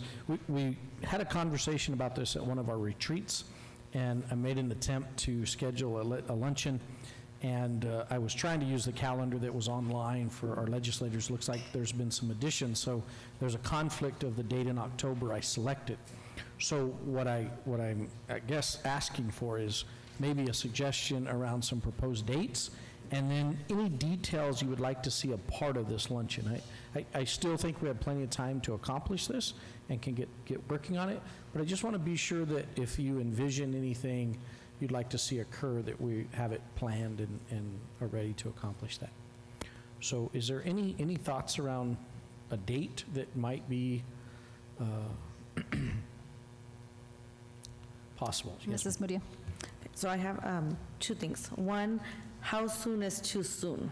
Because I saw the same thing, and I think I sent all of you guys, or a couple of you guys, the schedule of all of their committees, and they start as early as October, so I think after that will be November election, and I think by then it will be too late. But I was wondering how soon is too soon, because maybe we can do it the last week of September before they hit those committees, but I don't know if that's already too soon. And the other one is, I think we bring them, so I'm mentioning when I used to have these meetings and lunches with legislators back in Silver City, we will do a little postcard with all of our points, everything that we need, and then kind of like pushing them for them to select one of those points. I think now, talking with different legislators from different parts of the state, I think SRO is a need for everybody, not just us. And so it seems like the conversation is that they're going to try to bring it in as a state for everybody. So I'm thinking like maybe something more unique, something more fitting to Gadsden area. And I like the idea, and I actually brought it up to them about the doors, the locks. That was one of the conversations that they were like, okay, let's talk more about it. And so I think I would like to see something in paper, something that they can see and take, instead of just, like the talk. Okay, absolutely. We definitely can have that. Kind of like maybe a list of needs, if you will. And I think we've had a little bit of that conversation. I can recall, the door project and the door hardware project. And, I think the conversation around SROs is a good conversation. And if you have others that you would want added to that conversation, please let us know. I can talk to our leadership team. And I kind of, the way maybe we present this, I think it was said, was a menu of options, right? We're not trying to dictate to them what to do, but we want to point out where we know we have needs and can accomplish those needs. Maybe the other thought is, does a luncheon not work? Should we do a dinner? Is that part of the issue? I will tell you, I've struggled a little bit to get engagement from some of our legislators, and I think some of them, maybe a luncheon, maybe, though I had two return very quickly information. One accepted immediately, but then later contacted me and said, oh, I have a committee meeting. The other contacted me meeting that said this luncheon doesn't work because they just have a really hard time getting away during the day. So I don't know if we wanted to do an evening. I don't know if that's a better thought or an idea, or maybe even a Saturday. I don't know what works best. It's kind of our first go around with this. I have attended several of these in the past. One in particular that's done in Carlsbad is really, they have legislators from all over the state that they invite. It's an evening meal, and it's that type of event. But they invite superintendents from all over the South area to that. I've done another one that was a luncheon in Alamogordo. That was a real common one that was done. Those are only area superintendents and legislators. So I just kind of need a little bit more I feel like I need a little bit more guidance. You may not, if you have a thought about it, shoot me a text, give me a call, and we'll see what we can work out. Do I continue with the luncheon? Do I try to shift to a dinner? What are some feedback here? So as far as, I'm open for a dinner, I'm open for the weekend, but again, we all have different schedules, so I guess we'd have to look at that. But also, I'm thinking if we can work, if at all possible, work around their schedule, because this is like an opportunity to continue that relationship with them. So if we can work around that schedule, what do y'all think? I myself would probably go for dinner, because during the day, booked at school, and it's hard for me to try to break away since I'm right now in my position. I'm the only instructor that they have. So yeah, I would probably go for dinner. Madam President, Go ahead, ma'am. I think that the priority here is to get them involved and know what what time they have available, or what they think would be better, whether the luncheon or the dinner.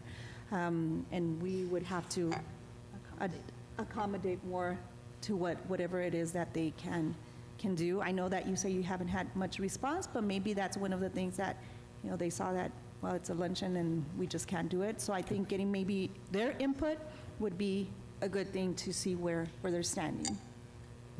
And even give them the option of whether it's going to be on a dinner, weekday, or Saturday. So what I might do here, what I'm kind of hearing is maybe I just try to look at 2 possible dates, do a little survey of our area legislators, and pick the date that the majority of them are available.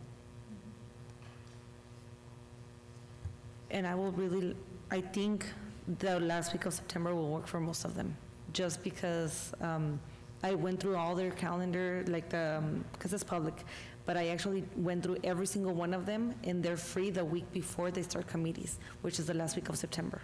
Okay. And then I love the idea of when we meet with them, have dinner with them, talk with them, and sending them off, like you said, Ms. Murillo, with a little something that gives them our priorities, that where they have a menu, like you said, sir, where they can meet us halfway, and then they can decide what of these priorities they're going to help us out with. So I think that's an excellent idea. Any further questions, comments? Okay, I think I know what I need to work on, and I'll keep you in the loop on what that looks like. Thank you. Thank you, sir.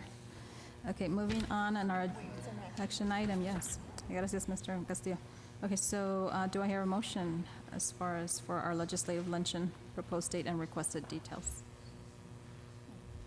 Madam President, we probably need to take proposed date out because I need to survey them. And then I have, I think, gotten some details. Okay, so then do I hear a motion so that Mr. Dempsey can go ahead and make arrangements and reach out to our legislators to, possibly it be a evening event, dinner event, weekend event? I'll make a motion that we accept the proposal, to work on the proposal date for hopefully for the end of September, the week of the end of September, for possible, if we can reach out to them for weekend. For evening meeting, sorry. Is that right? Maybe? Take two? Yes. Take 2? Mr. Dempsey, Superintendent Dempsey? So recommend. All in favor? Aye. Aye. All opposed? Motion passes. Okay, moving on to discussion item 10A, employee return to work policy regulation. Superintendent Dempsey? Madam President, board members, Ms. Burciaga is going to help us with this item. Good evening, Madam President, members of the board, Superintendent Dempsey. I would like to continue the conversation in regards to the policy of return to work, which, just a quick recap, allows an employee to return 90 days after retirement to a position within the district. And so at our last meeting, I proposed that I come up with some procedures. And just as information to you, there are no current written procedures in our HR department for hiring processes. So I am not going to go individually through each one, but I want to point out a couple of aspects that I think will put some of your concerns at ease, beginning with just how we're going to post and take off advertisements for positions. Okay, so the first procedure would be that all vacancies post on Fridays, and they are up for a 2-week span, and after the 2 weeks are up, on Mondays, we take down the posting, and any applicants that are cleared at that time have to be interviewed, whether it's 1, 2, and then up to 8, and then there's a little bit of criteria if it's more than 8, but this would prevent persons from holding positions because they would have to interview after 2 weeks. I also think that this helps with developing some criteria for hard-to-fill positions, because if a vacancy after 2 weeks of posting doesn't have applicants, we can repost that. And then we can say, well, after 4 repostings, it's declared a hard-to-fill position. And that may help with some of the language of the regulation you're trying to create. I also want to point out that we will be utilizing a form of scoring that is called force rank. And in this process, what it does is it puts persons against each other, and I can explain that in depth at another meeting if you request. But really, it takes away some of that ability to rig or to score high on some and low. It really just puts one person against the other. Which one do you like better? Moves on to the next. Which one do you like better? Or would you rather re-advertise? So that's another thing we would implement as far as the hiring processes. I know that this is a long list. Do you have questions so far? Just a comment that sounds very similar to like voting when they were doing ranking in Doña Ana, so I like that. Any further questions for Ms. Burciaga at this time? Okay.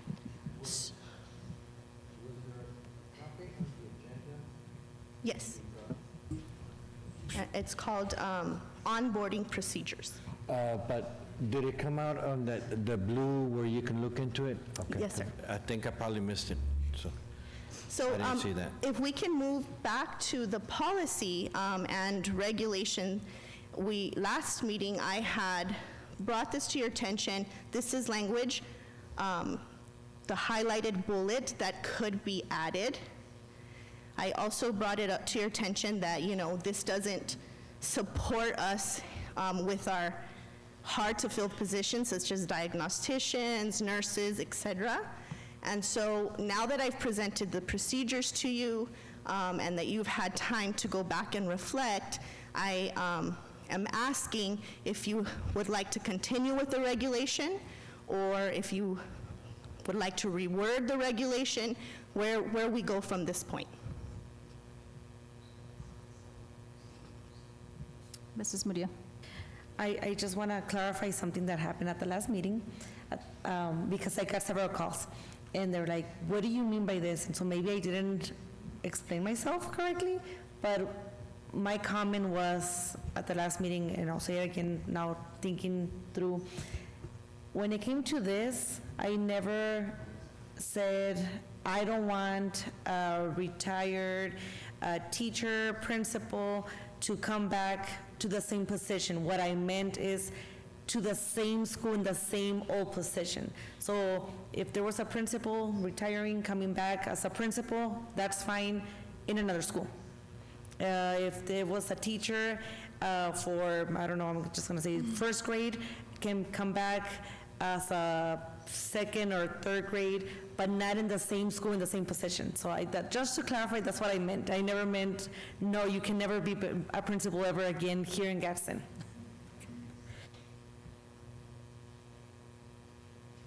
Any comments? I'm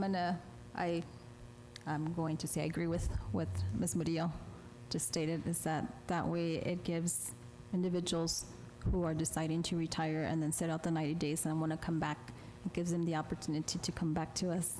And it gives them the opportunity to touch other kiddos' lives in different communities. So I like that.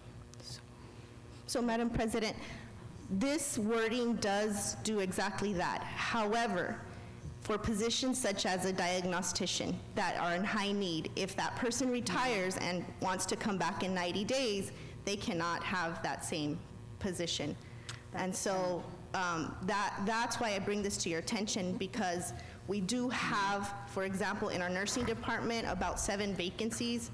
So if one would like to return, we have that need, and so this does limit us, and I need to bring that to your attention. The other thing that I'd like to note is that this covers for the 90-day employee return to work, but to date, they can return after a year, and it's all go at that point also. So this is only specific to 90-day return to work policy. Which, right now that I'm looking at Mr. Castillo, that's what you were trying to communicate to us last time, is that we don't want to shoot ourselves in the foot at the same time. So this only applies to 90, those that sit out 90 days after a year.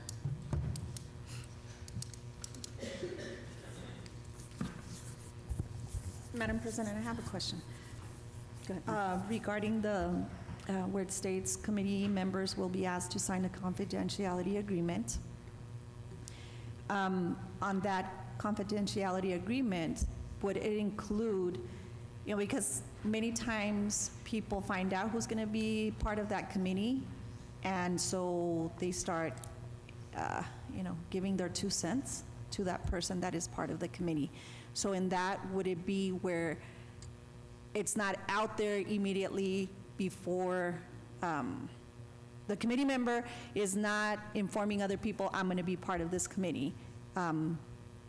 Or how is that going to look? What does it look like? I'm sorry. Madam President, if I may respond.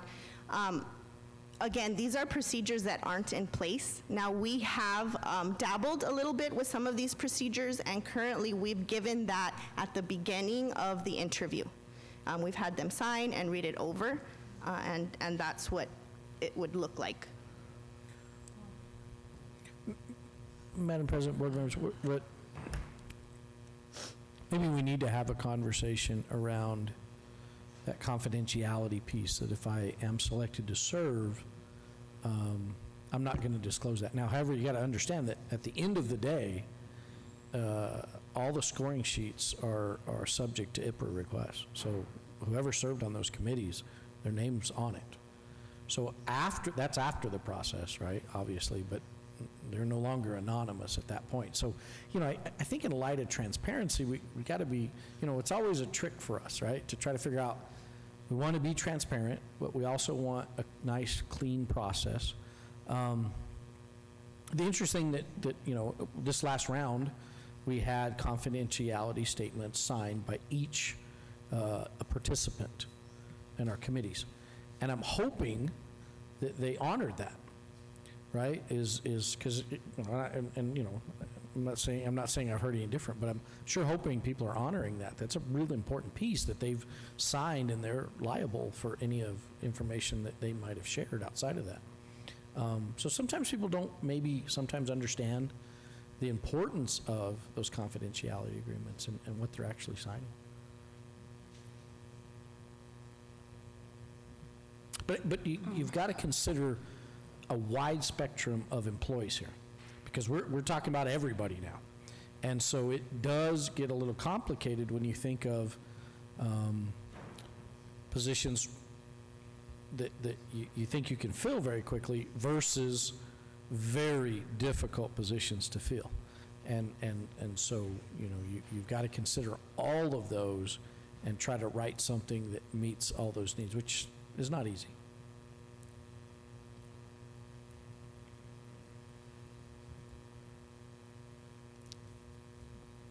Okay. Madam President. I need time to be able to search more information towards that. Oh, sorry. I'll probably need a little bit more time to research in regards to the wording that might be able to help us out in this situation. So, Ms. Bursaga, what I might suggest at this point, I think there's a sense that maybe we need to review this a little bit more. Yes. And so this is a discussion item. That's the purpose of it. I think we'll be back next meeting with a discussion item. And if you have things between now and the next meeting, please send those to myself or Ms. Bursaga, and we'll start trying to integrate those in. And keep in mind that we run that through legal so that everybody's, as we're building this, at the end of it, we have something that, we don't want to build something and then hand it to legal at the end of it, and they say, oh, no, you can't do this. So as we're creating it, we're running that through our legal counsel to make sure that they are comfortable with the language.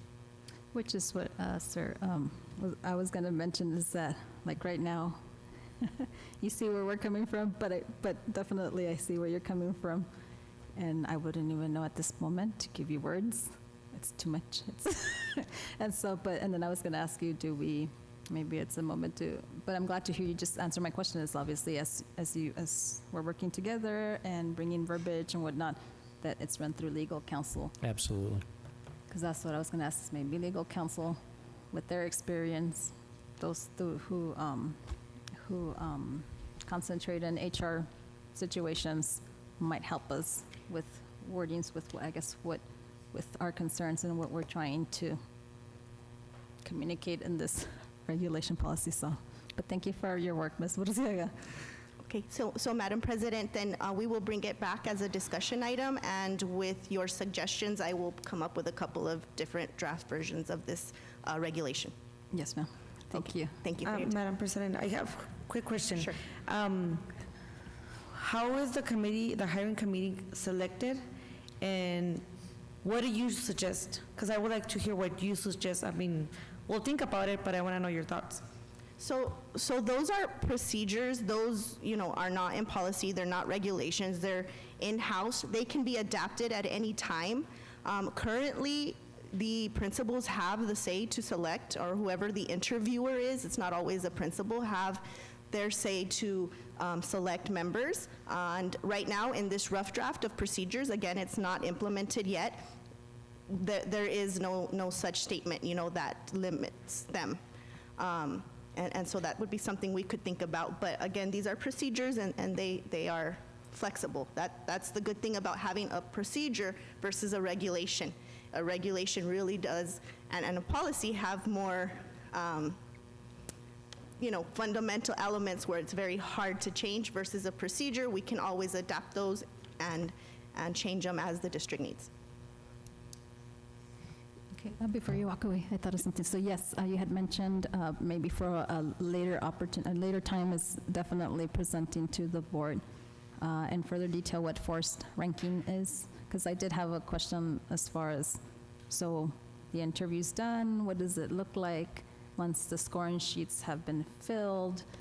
For the sake of transparency, does the committee, you don't have to answer this right now, but how does that work, and what does that look like, sound like, for the sake of making sure that everybody has an equal opportunity of employment? So thank you, ma'am. Yes, ma'am. Thank you. Okay. Moving on to discussion item 10B, physical plant district vehicle regulation, brief and purpose. Superintendent Dempsey. Madam President, board members, Ms. Cadena is going to help us with this item this evening.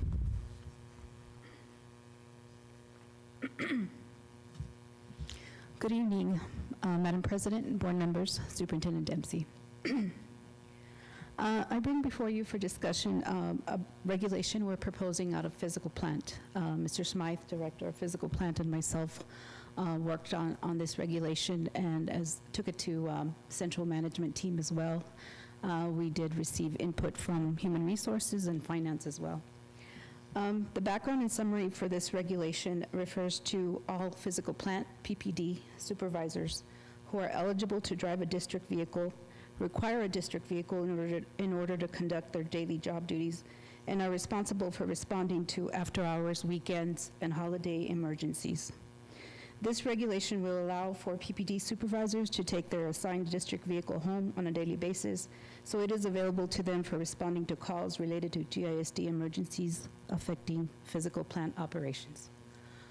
I would like to add that the vehicles are equipped with GPS. So that's one of the things that we use for accountability.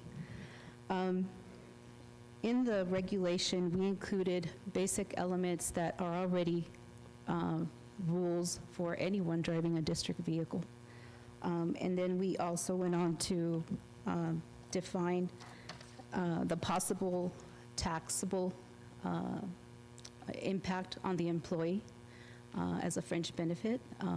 Ms. Martinez and our CFO did point out that there are qualifications for a vehicle that can be, or or elements that can be put on a vehicle that make it non-personal, and so it's exempt from taxes. One of the main reasons also is there's a lot of times when we have responses to alarms, emergencies. We get reports from the public that there's water leaking out of the building or on the grounds, many emergencies. And we actually have very good people, even though they're not obligated because they're not paid 24-hour on-call service, they do respond to these calls. And a lot of times, they have to come back to the yard, their maintenance yard, leave their personal vehicle, pick up the district vehicle, and go on to the emergency, which in some of these cases, time is of the essence. And that's one of the reasons. We've also defined, what the driver obligations are on this regulation, and it's, mostly the vehicle cannot be used for personal use. It can only be used for district business. And again, it will be monitored. That will be monitored. And we also put in there the district obligation, which is maintaining those vehicles so that they are safe and operational at all times. We also put in there, disciplinary consequences, which are, that applies to all district staff that drive a district vehicle. You can lose those privileges if you abuse them. I stand before you for any questions. Questions, comments, concerns for Ms. Cadena? Ms. Maria? I have a comment. I really appreciate you putting about the district vehicles now being used for personal use. There was a situations about in another district about a person taking their car to McDonald's and on weekends with their whole family in there. And that's one of the things that I was going to ask you. I don't know if that's something that we can add or if it's even necessary, but I know it says belongs to GISD, employees to use them properly without adding anybody else in the vehicle or something like that. Right. I didn't read the whole thing, so I don't know if it's... Yes, ma'am. I do believe we have that language in there because it does say, I think it's under driver obligations. Ensure that district vehicles are never utilized for personal business. Only district staff are passengers in district vehicles. Yes, ma'am. It is in there. Thank you. You're welcome. Any further questions, comments, or concerns? Mr. Madam- Castillo? Who's going to make the decision on whether or not they're tax exempt, right? Because, we got a sign at work, otherwise you get paid, or say you're, right? So, who makes that decision? It's actually, if you look at it, it says that if the vehicles are equipped with, and there's a list there, Right. with any of the following, and we intend to equip those vehicles. They're already, most of them are already equipped with one or more of these items. Okay. Okay, but that's what we're aiming for, because we really don't want to impact our employees with a fringe benefit tax. Oh, because you can, the passengers, like, our trucks, you can't, they take off the back seat and all that, so I'm just saying, That's just want to make sure. Yes, ma'am, go ahead.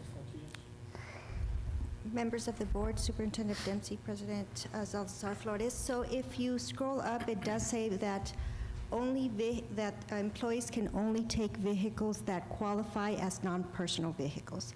So only those vehicles that are equipped with these, the following items can be taken home. So no, you cannot take a regular district vehicle home. It's only those vehicles that are equipped with this additional So, items.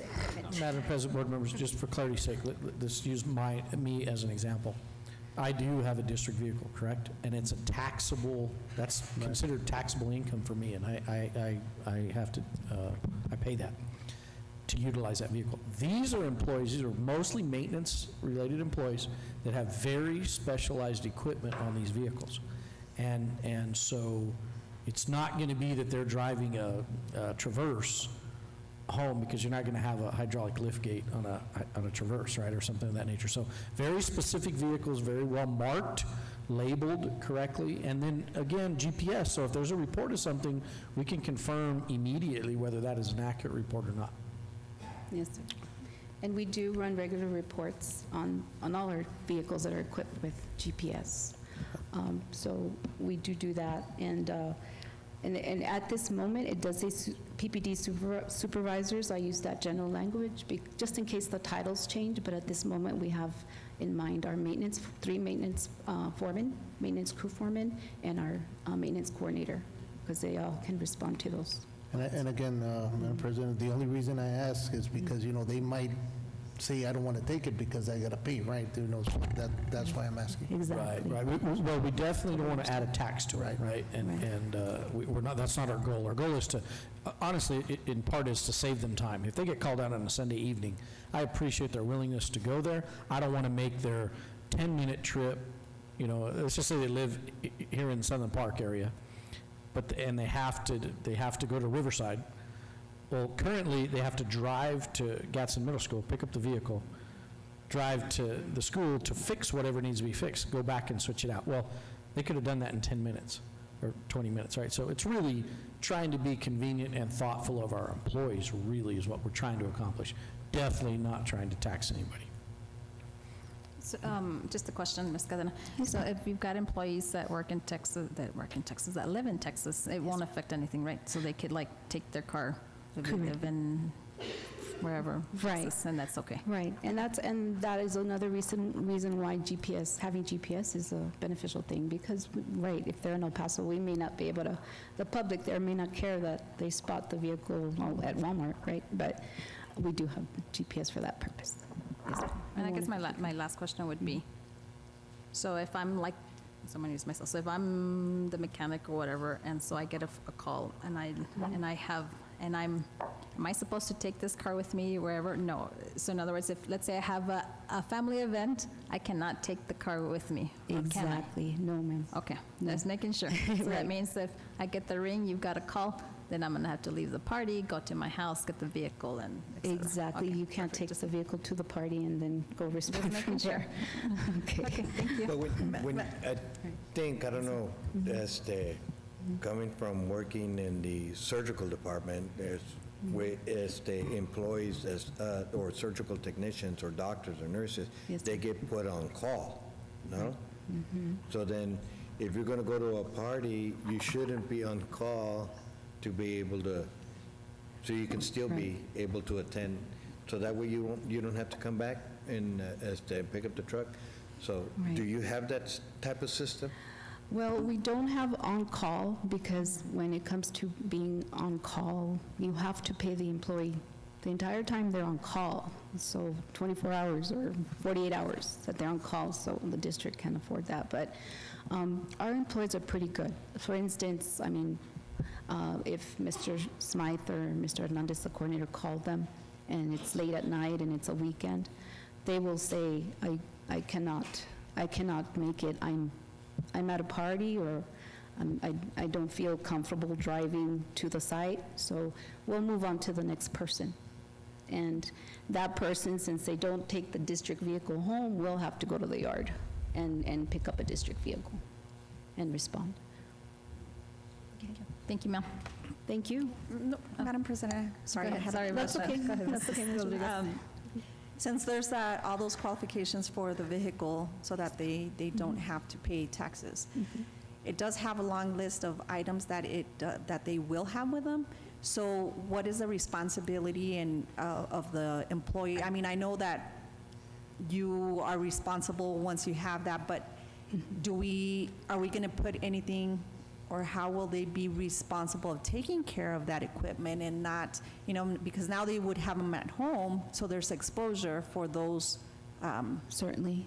different things that are Right. within that vehicle. And to put you at ease, you don't have to have all that equipment on there. It says at least one item on there.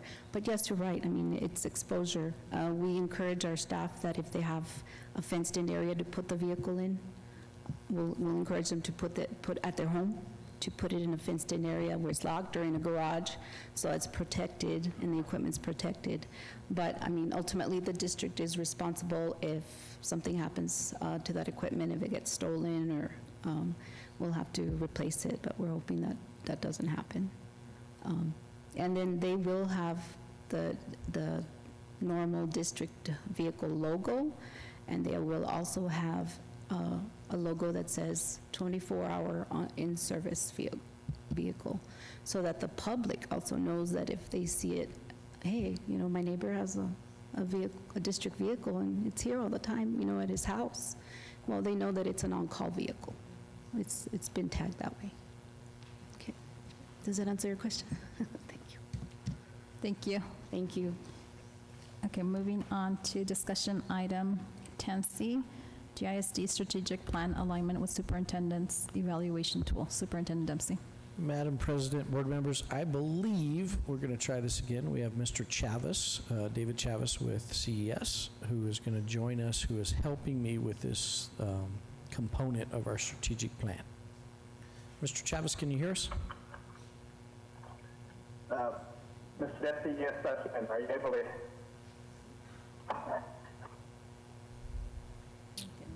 Are you able to hear me?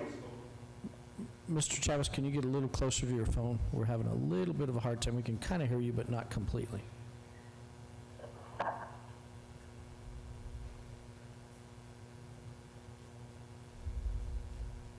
Is this any better? Yeah, that's a little better. Welcome. Yeah.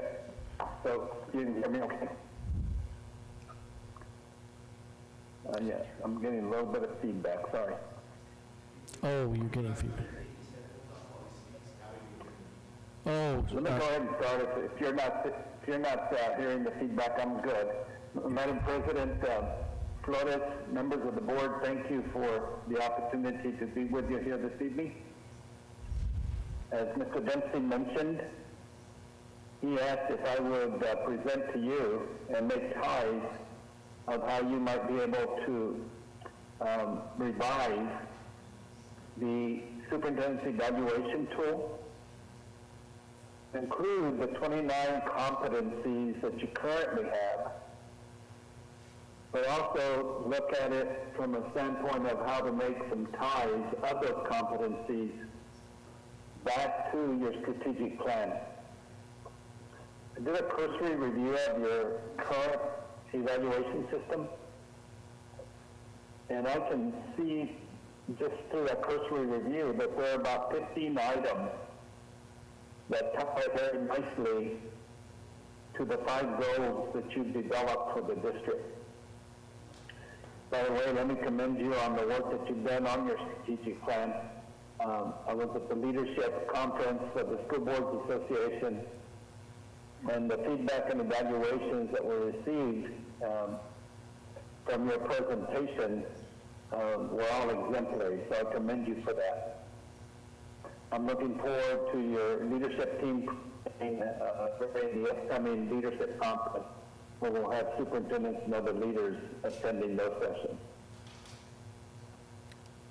So we have templates in place that we could use with your leadership team and you, the board, if you wish to proceed, in looking at making stronger ties to the superintendent's evaluation and tying it back to your strategic plan. It doesn't incorporate all of the 29 competencies that you have, but I believe that we could come up with a process that you might want to consider or wish to consider on how to make those stronger ties to your strategic plan, yet keeping the integrity of the current evaluation system that you're using.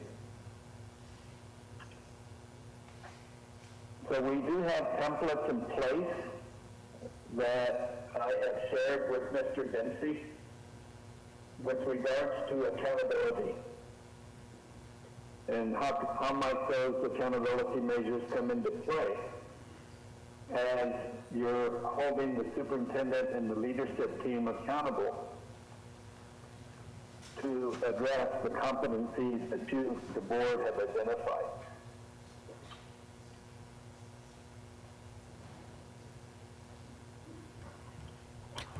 Thank you, Mr. Chavez. I appreciate that. What I might jump in here with the board and talk to you. First, I think probably the most important I want to emphasize is I want the board to know I'm not creating my own evaluation, okay? I want to make sure you understand that I've engaged Mr. Chavez in this as a guide to create something that ties to the strategic plan, but that holds me accountable to the work that needs to be done, because I don't want anybody to be under the impression that I've created my own tool. That probably would not be well received. And we really, ultimately, we want it to be a tool that helps us improve and press forward with that strategic plan. So I think it's a great step forward. Mr. Chavez mentions some options in terms of templates. What I'll do then is I'm going to get each of you copies of those, and I need feedback on which ones you think best suit what we're trying to do. And we're going to have to take kind of a, if there's one in particular that stands out for each board member, terrific. If there's some you like about others, I need to know that so that we can try to incorporate that. And again, I would be just sort of a conduit to relay that information to Mr. Chavez.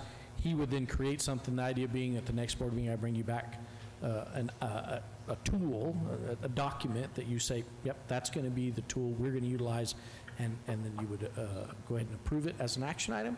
It would become part of policy, if you will. And so then, we can begin, because I think one of the first steps of that is let's line out what you want me to focus on over this school year. And then coming up in November, just as a little note, we'll have our quarterly report of the strategic plan ready for you in November. So if I may, sir, I was actually the one that requested for this to be done, because I think it's, we all came to the agreement, even with Ms. Viramontes as our previous board president, that we all approved to move forward with the strategic plan, and then now there's new board members. And so I was asking Mr. Dempsey that what services does Mr. Chavez provide to help us as a board with his evaluation, and to connect it, like you said, to connect it to the strategic plan. And so, yes, he's not going to create this. It's not, it's for us. And so, I guess, what are your thoughts regarding this? And so, as far as one of my questions is the template. The template is in a version of electronic version, correct? Absolutely, yes, Madam President. I think we realize that we've got to do something electronically in order to gather 5 people's input and then put that into one document. It really needs to be a digital type item that allows you to work through that. So the tool may look one way when we initially look at it and put it in policy, but we'll probably utilize some of our Google apps to make that a little bit easier of a process for you to complete when we get to that stage. So those templates already exist, sir, Mr. Chavez? Mr. Chavez has some examples, correct. And so that's what I think it was really important to make sure everybody understood that it was being created by an outside organization and entity. Okay. Any questions, comments? Okay. So then he'll be relaying that information through you to us. Absolutely. Okay. And what I'll do with that is you'll see him email those to me, and I'll forward you that email so you know exactly what he is actually providing to me. And then as quickly as you can, give me some feedback on the ones you like or don't like. And maybe I'll even include some feedback even from my perspective that says, oh, this is what I can understand. And that way that will help us. Because really it's a communication tool that you're able to tell me, here's, Mr. Dempsey, what we want you to prioritize, and then I can communicate back, here's what I think I can accomplish. Okay? Okay. Any further questions, comments, concerns? Okay. Thank you, Mr. Chavez, for joining us this evening. Thank you. You bet. Thank you. Okay. Moving on to discussion item 10D, standards-based instruction, campus supports, proficiency grading, and implementation progress. Superintendent Dempsey. All right, Madam President, board members, Ms. Hernandez is going to help us with this item. Madam President, members of the board, and Superintendent Dempsey, here before you to provide a follow-up to our Saturday workshop meeting on August 13th, where we gave you this whole plan, and I know that it was extensive. So I want to just go over some of the pieces that have already taken place this month and last month. Our professional development plan components with our Marzano piece encompass these 9 sections. I have a worksheet that we've shared with our principals, and each of these pieces is one of the tabs, and so it's about the standards-based learning, the embedded coaching, the guide to standards-based learning, writing proficiency scales for pre-K, the handbook for the art and science of teaching, which is some PD first for our coaches and instructional specialists, customizing proficiency scales, leading high reliability schools, which is our goal eventually, is to really become high reliability district. You will be, hopefully some of you attending our summit with us in January. We're in that process of scheduling and talking to our cohort 1 principals, and we're hoping to take teachers and coaches and district specialists, and just, we're trying to, Ms. Rosie Villalobos and myself are working on that as we speak. Also, there are some components that are specific to leaders, ourselves included, Mr. Dempsey, myself, and then the leadership team, the directors, in improving the teacher development and evaluations, and that includes our principals. And then we'll have some virtual district leadership coaching. And so I cut and pasted just the first couple of worksheet dates and things that we have been doing, so that I don't overwhelm you, because there's like hundreds of dates in regards to what we're doing. So as you can see here, we have started the implementation piece. I believe this is one of the, or if not the most important piece in our PD piece. We have been assigned 3 representatives to our district. Many of you had the pleasure of meeting Dr. Acosta, which we actually got him to be one of the coaches here. And then Doug Finn and Michelle Finn, who are a married couple, but also some of the best representatives that we have, our associates. So they've been assigned to a campus, and these representatives will be visiting these campuses 4 times during the year. We have 48 days scheduled for these. So this is cohort 1. There's 12 schools. So if you notice, they will be here. They were here Monday, Tuesday, Thursday, and Friday. They're actually here all week. So they visit schools. Every school has been assigned their coach and then a district specialist, right? And that coach and district specialist stick to the school all the time, so that we are building some good collaborative teaming pieces. So they've already visited, as you can see there's some schools that have been visited: Anthony, Yucca Heights, Gadsden High, Gadsden Middle, Desert Pride. And then as we go into September, the next week is going, that's the first round. So that next group doesn't get it till September 26th. And just because of the scheduling conflicts that we have with all the, trying to get everybody here in a week. So these representatives go in, depending on the campus. Every campus knows their needs, and now that we have some scores that just arrived, they're going to be able to really identify this piece. This first round, the representatives went in, learned a little bit about the culture of the school. In some occasions, sat through the PLC meetings, and some occasions walked classrooms, met with the principal, met with the specialist, met with the coach. And then on the Wednesday, if you would go to the next slide, Mr. Snowdy, then on Wednesdays, then they meet with just the leadership team and debrief on what they're seeing on those campuses. So again, this is just the schedule. I just wanted to show you. So on Wednesday, August 24th, that whole week, for example, Doug Finn was in all these different campuses, and then he meets with the specific schools and their leaders, and they debrief on the needs of the campus. I had the opportunity to sit in one of them, and you know, it was an amazing discussion, and I'll put Ms. Quinones on the spot in this. I sat in there, Mr. Dempsey and I both went, and the conversation is very deep. You know, your math groups is ready, we need to work on this, what are we going to do with this group? And so it gives us, as a district, district leadership team, starting to identify our gaps and where we really need to, like, do we need more PD for this group, for the art, for the sound, and we do. We know we're starting to meet with them as well. So then that's what happens on Wednesdays, right? On the week they're here on their campuses, and then they split some of these schools up, and they meet with the principal, the district specialist, and the coach. If we'll go into the next piece. So as this first round, they went in and learned what they needed to do, and now they're working with the campus on how they're going to support the teachers in that aspect, right? So if you notice here, this is another training where only district specialists and coaches are being trained, because we really feel that we are the district leaders, and so this group, and I really need to throw out a shout out to them, this project would not be standing without them. I'm telling you right now, and our principals who are so flexible, because we're pulling them a lot, right? But I think that for this year, as we implement, it's very important that we have a very solid foundation and that we go slow.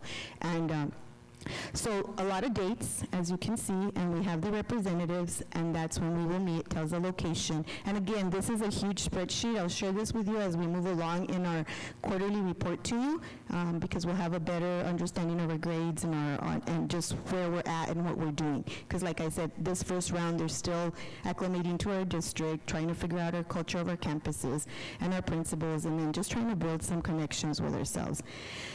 Writing proficiency scales in pre-K, we've included the pre-K as well, and I just want to let you know that I just received an email from Ms. Michelle Finn, who is working with the pre-K, and this pre-K group got like the best kudos ever. It's amazing coming from like renowned, for the country.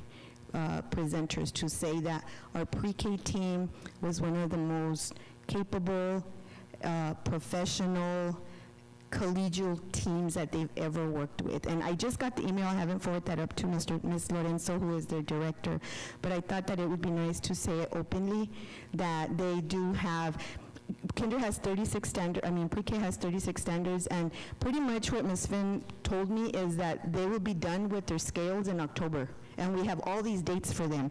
And so we're going to revamp. So it's a work in progress. We're being flexible. But I just think that that's such a big kudos to us, because that's our foundation.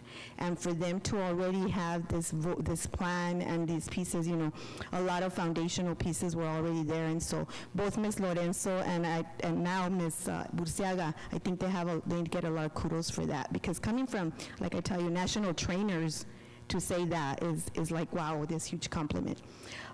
So we're also working with pre-K, so you see that. And then if you could go to the next slide, Mr. Snowdy. Another piece we have is the handbook for the new art and science of teaching. This will go down to the teachers the next semester. Right now, it's going to just be our district specialists and coaches, because they are going to be leading those pieces in the campus and on the school level, and then working with their teachers. The next piece is we've already started customizing the proficiency scales for science and social studies.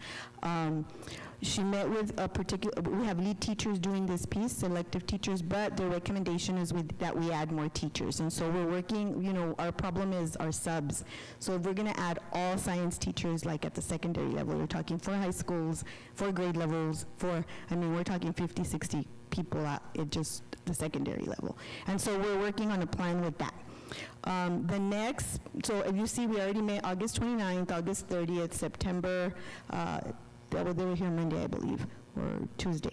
And so we're moving along, and so we are starting to really pick up some steam with these pieces. But social studies is a little bit, we have new standards, and we just found out that, well, I didn't just find out, but for example, I'll give you an example. 8th grade has 105 standards, and only 6 are prioritized by the state. So in some areas, we're full-blown, like our ELA and our math, because those, Marzano focuses on that a lot, so they kind of have samples of those, and those have been sent out, and we tweak them, because we borrowed theirs. But social studies, their new standards, we have 105, for example, in that grade level. We haven't prioritized them. The state prioritized 6, and so we're starting there at a whole other level. And so this is where we are adjusting as a district. The next piece, And I want to thank also, like I tell you, our district specialists, Ms. Cumplido, Ms. Nettie, Robert, everybody's just working so hard. Our heads are sometimes, I ask them if their heads have exploded yet. Today they had a meeting and they were just so positive and just really trying to learn and help us out. This piece is really more for leadership, about leading high reliability schools. And again, this is will be part of our summit when we attend in January. If we're able to attend that training in San Antonio. And we will be meeting October 4th, February 23rd, June 12th. And so this is Dr. Acosta, and I believe it was I don't know if both you, Ms. Rodriguez, or Ms. Salazar Flores, President Salazar Flores, were able to attend with him. So I don't remember if I know I saw Ms. Salazar Flores there, but he'll be here. And then we have another piece that's improving our teacher development and evaluation so that we're able to support them instructionally and not punitively, right? How do we grow our teachers? How do we build capacity, especially knowing that so many of our teachers are new, like brand new, and the new teachers are new to our profession. And then we've added in here a district leadership coaching piece where, like Friday, September 23rd, this is an opportunity for all of us at district level, administrators, APs, GAC administrators.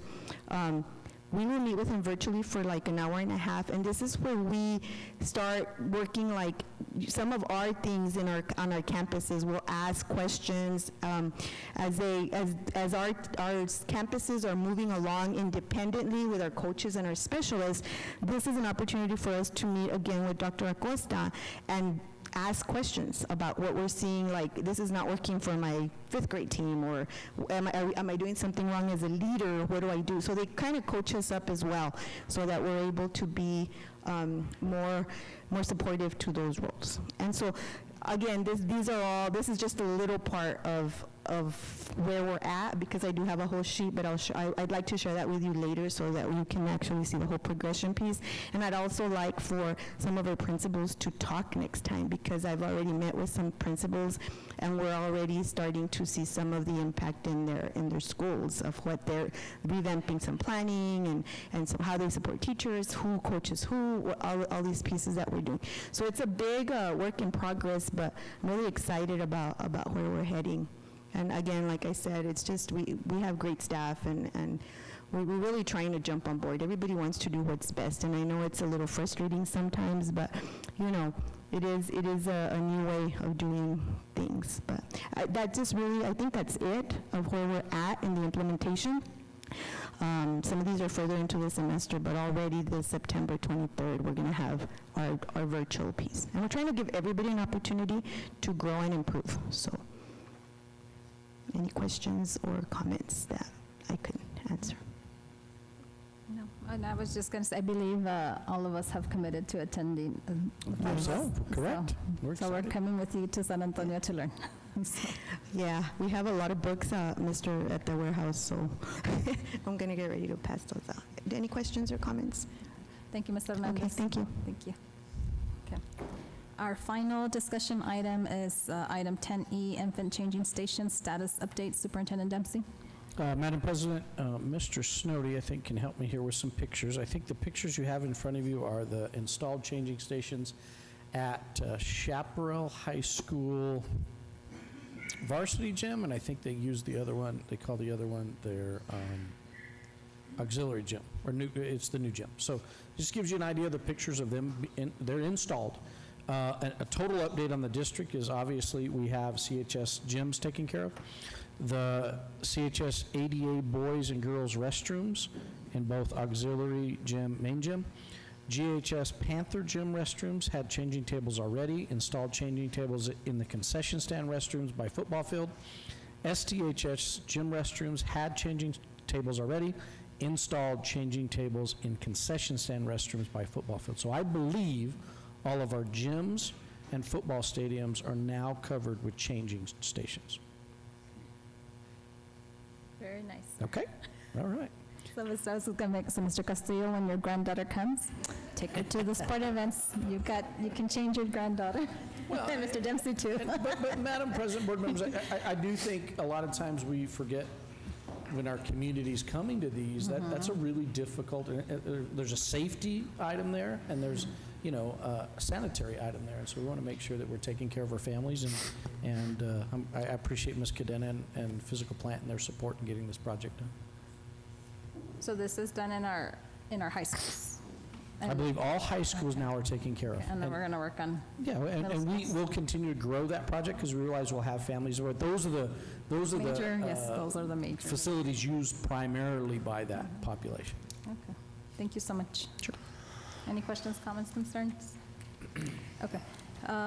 Okay, so now do I hear a motion to enter into closed session? I'll make a motion that we enter into closed session, personnel session pursuant to 10-15-1, H-2, NMSA 1978 as amended, for superintendent and associate superintendent's report on recent personnel actions and issues, employees on administrative leave with pay, employee grievances, employee issues, and employee transfers, reassignments, new hires, job advertisements, and the current GISD policy. Okay, Mr. Castillo has made a motion that we enter into closed session. Superintendent Dempsey? So recommend.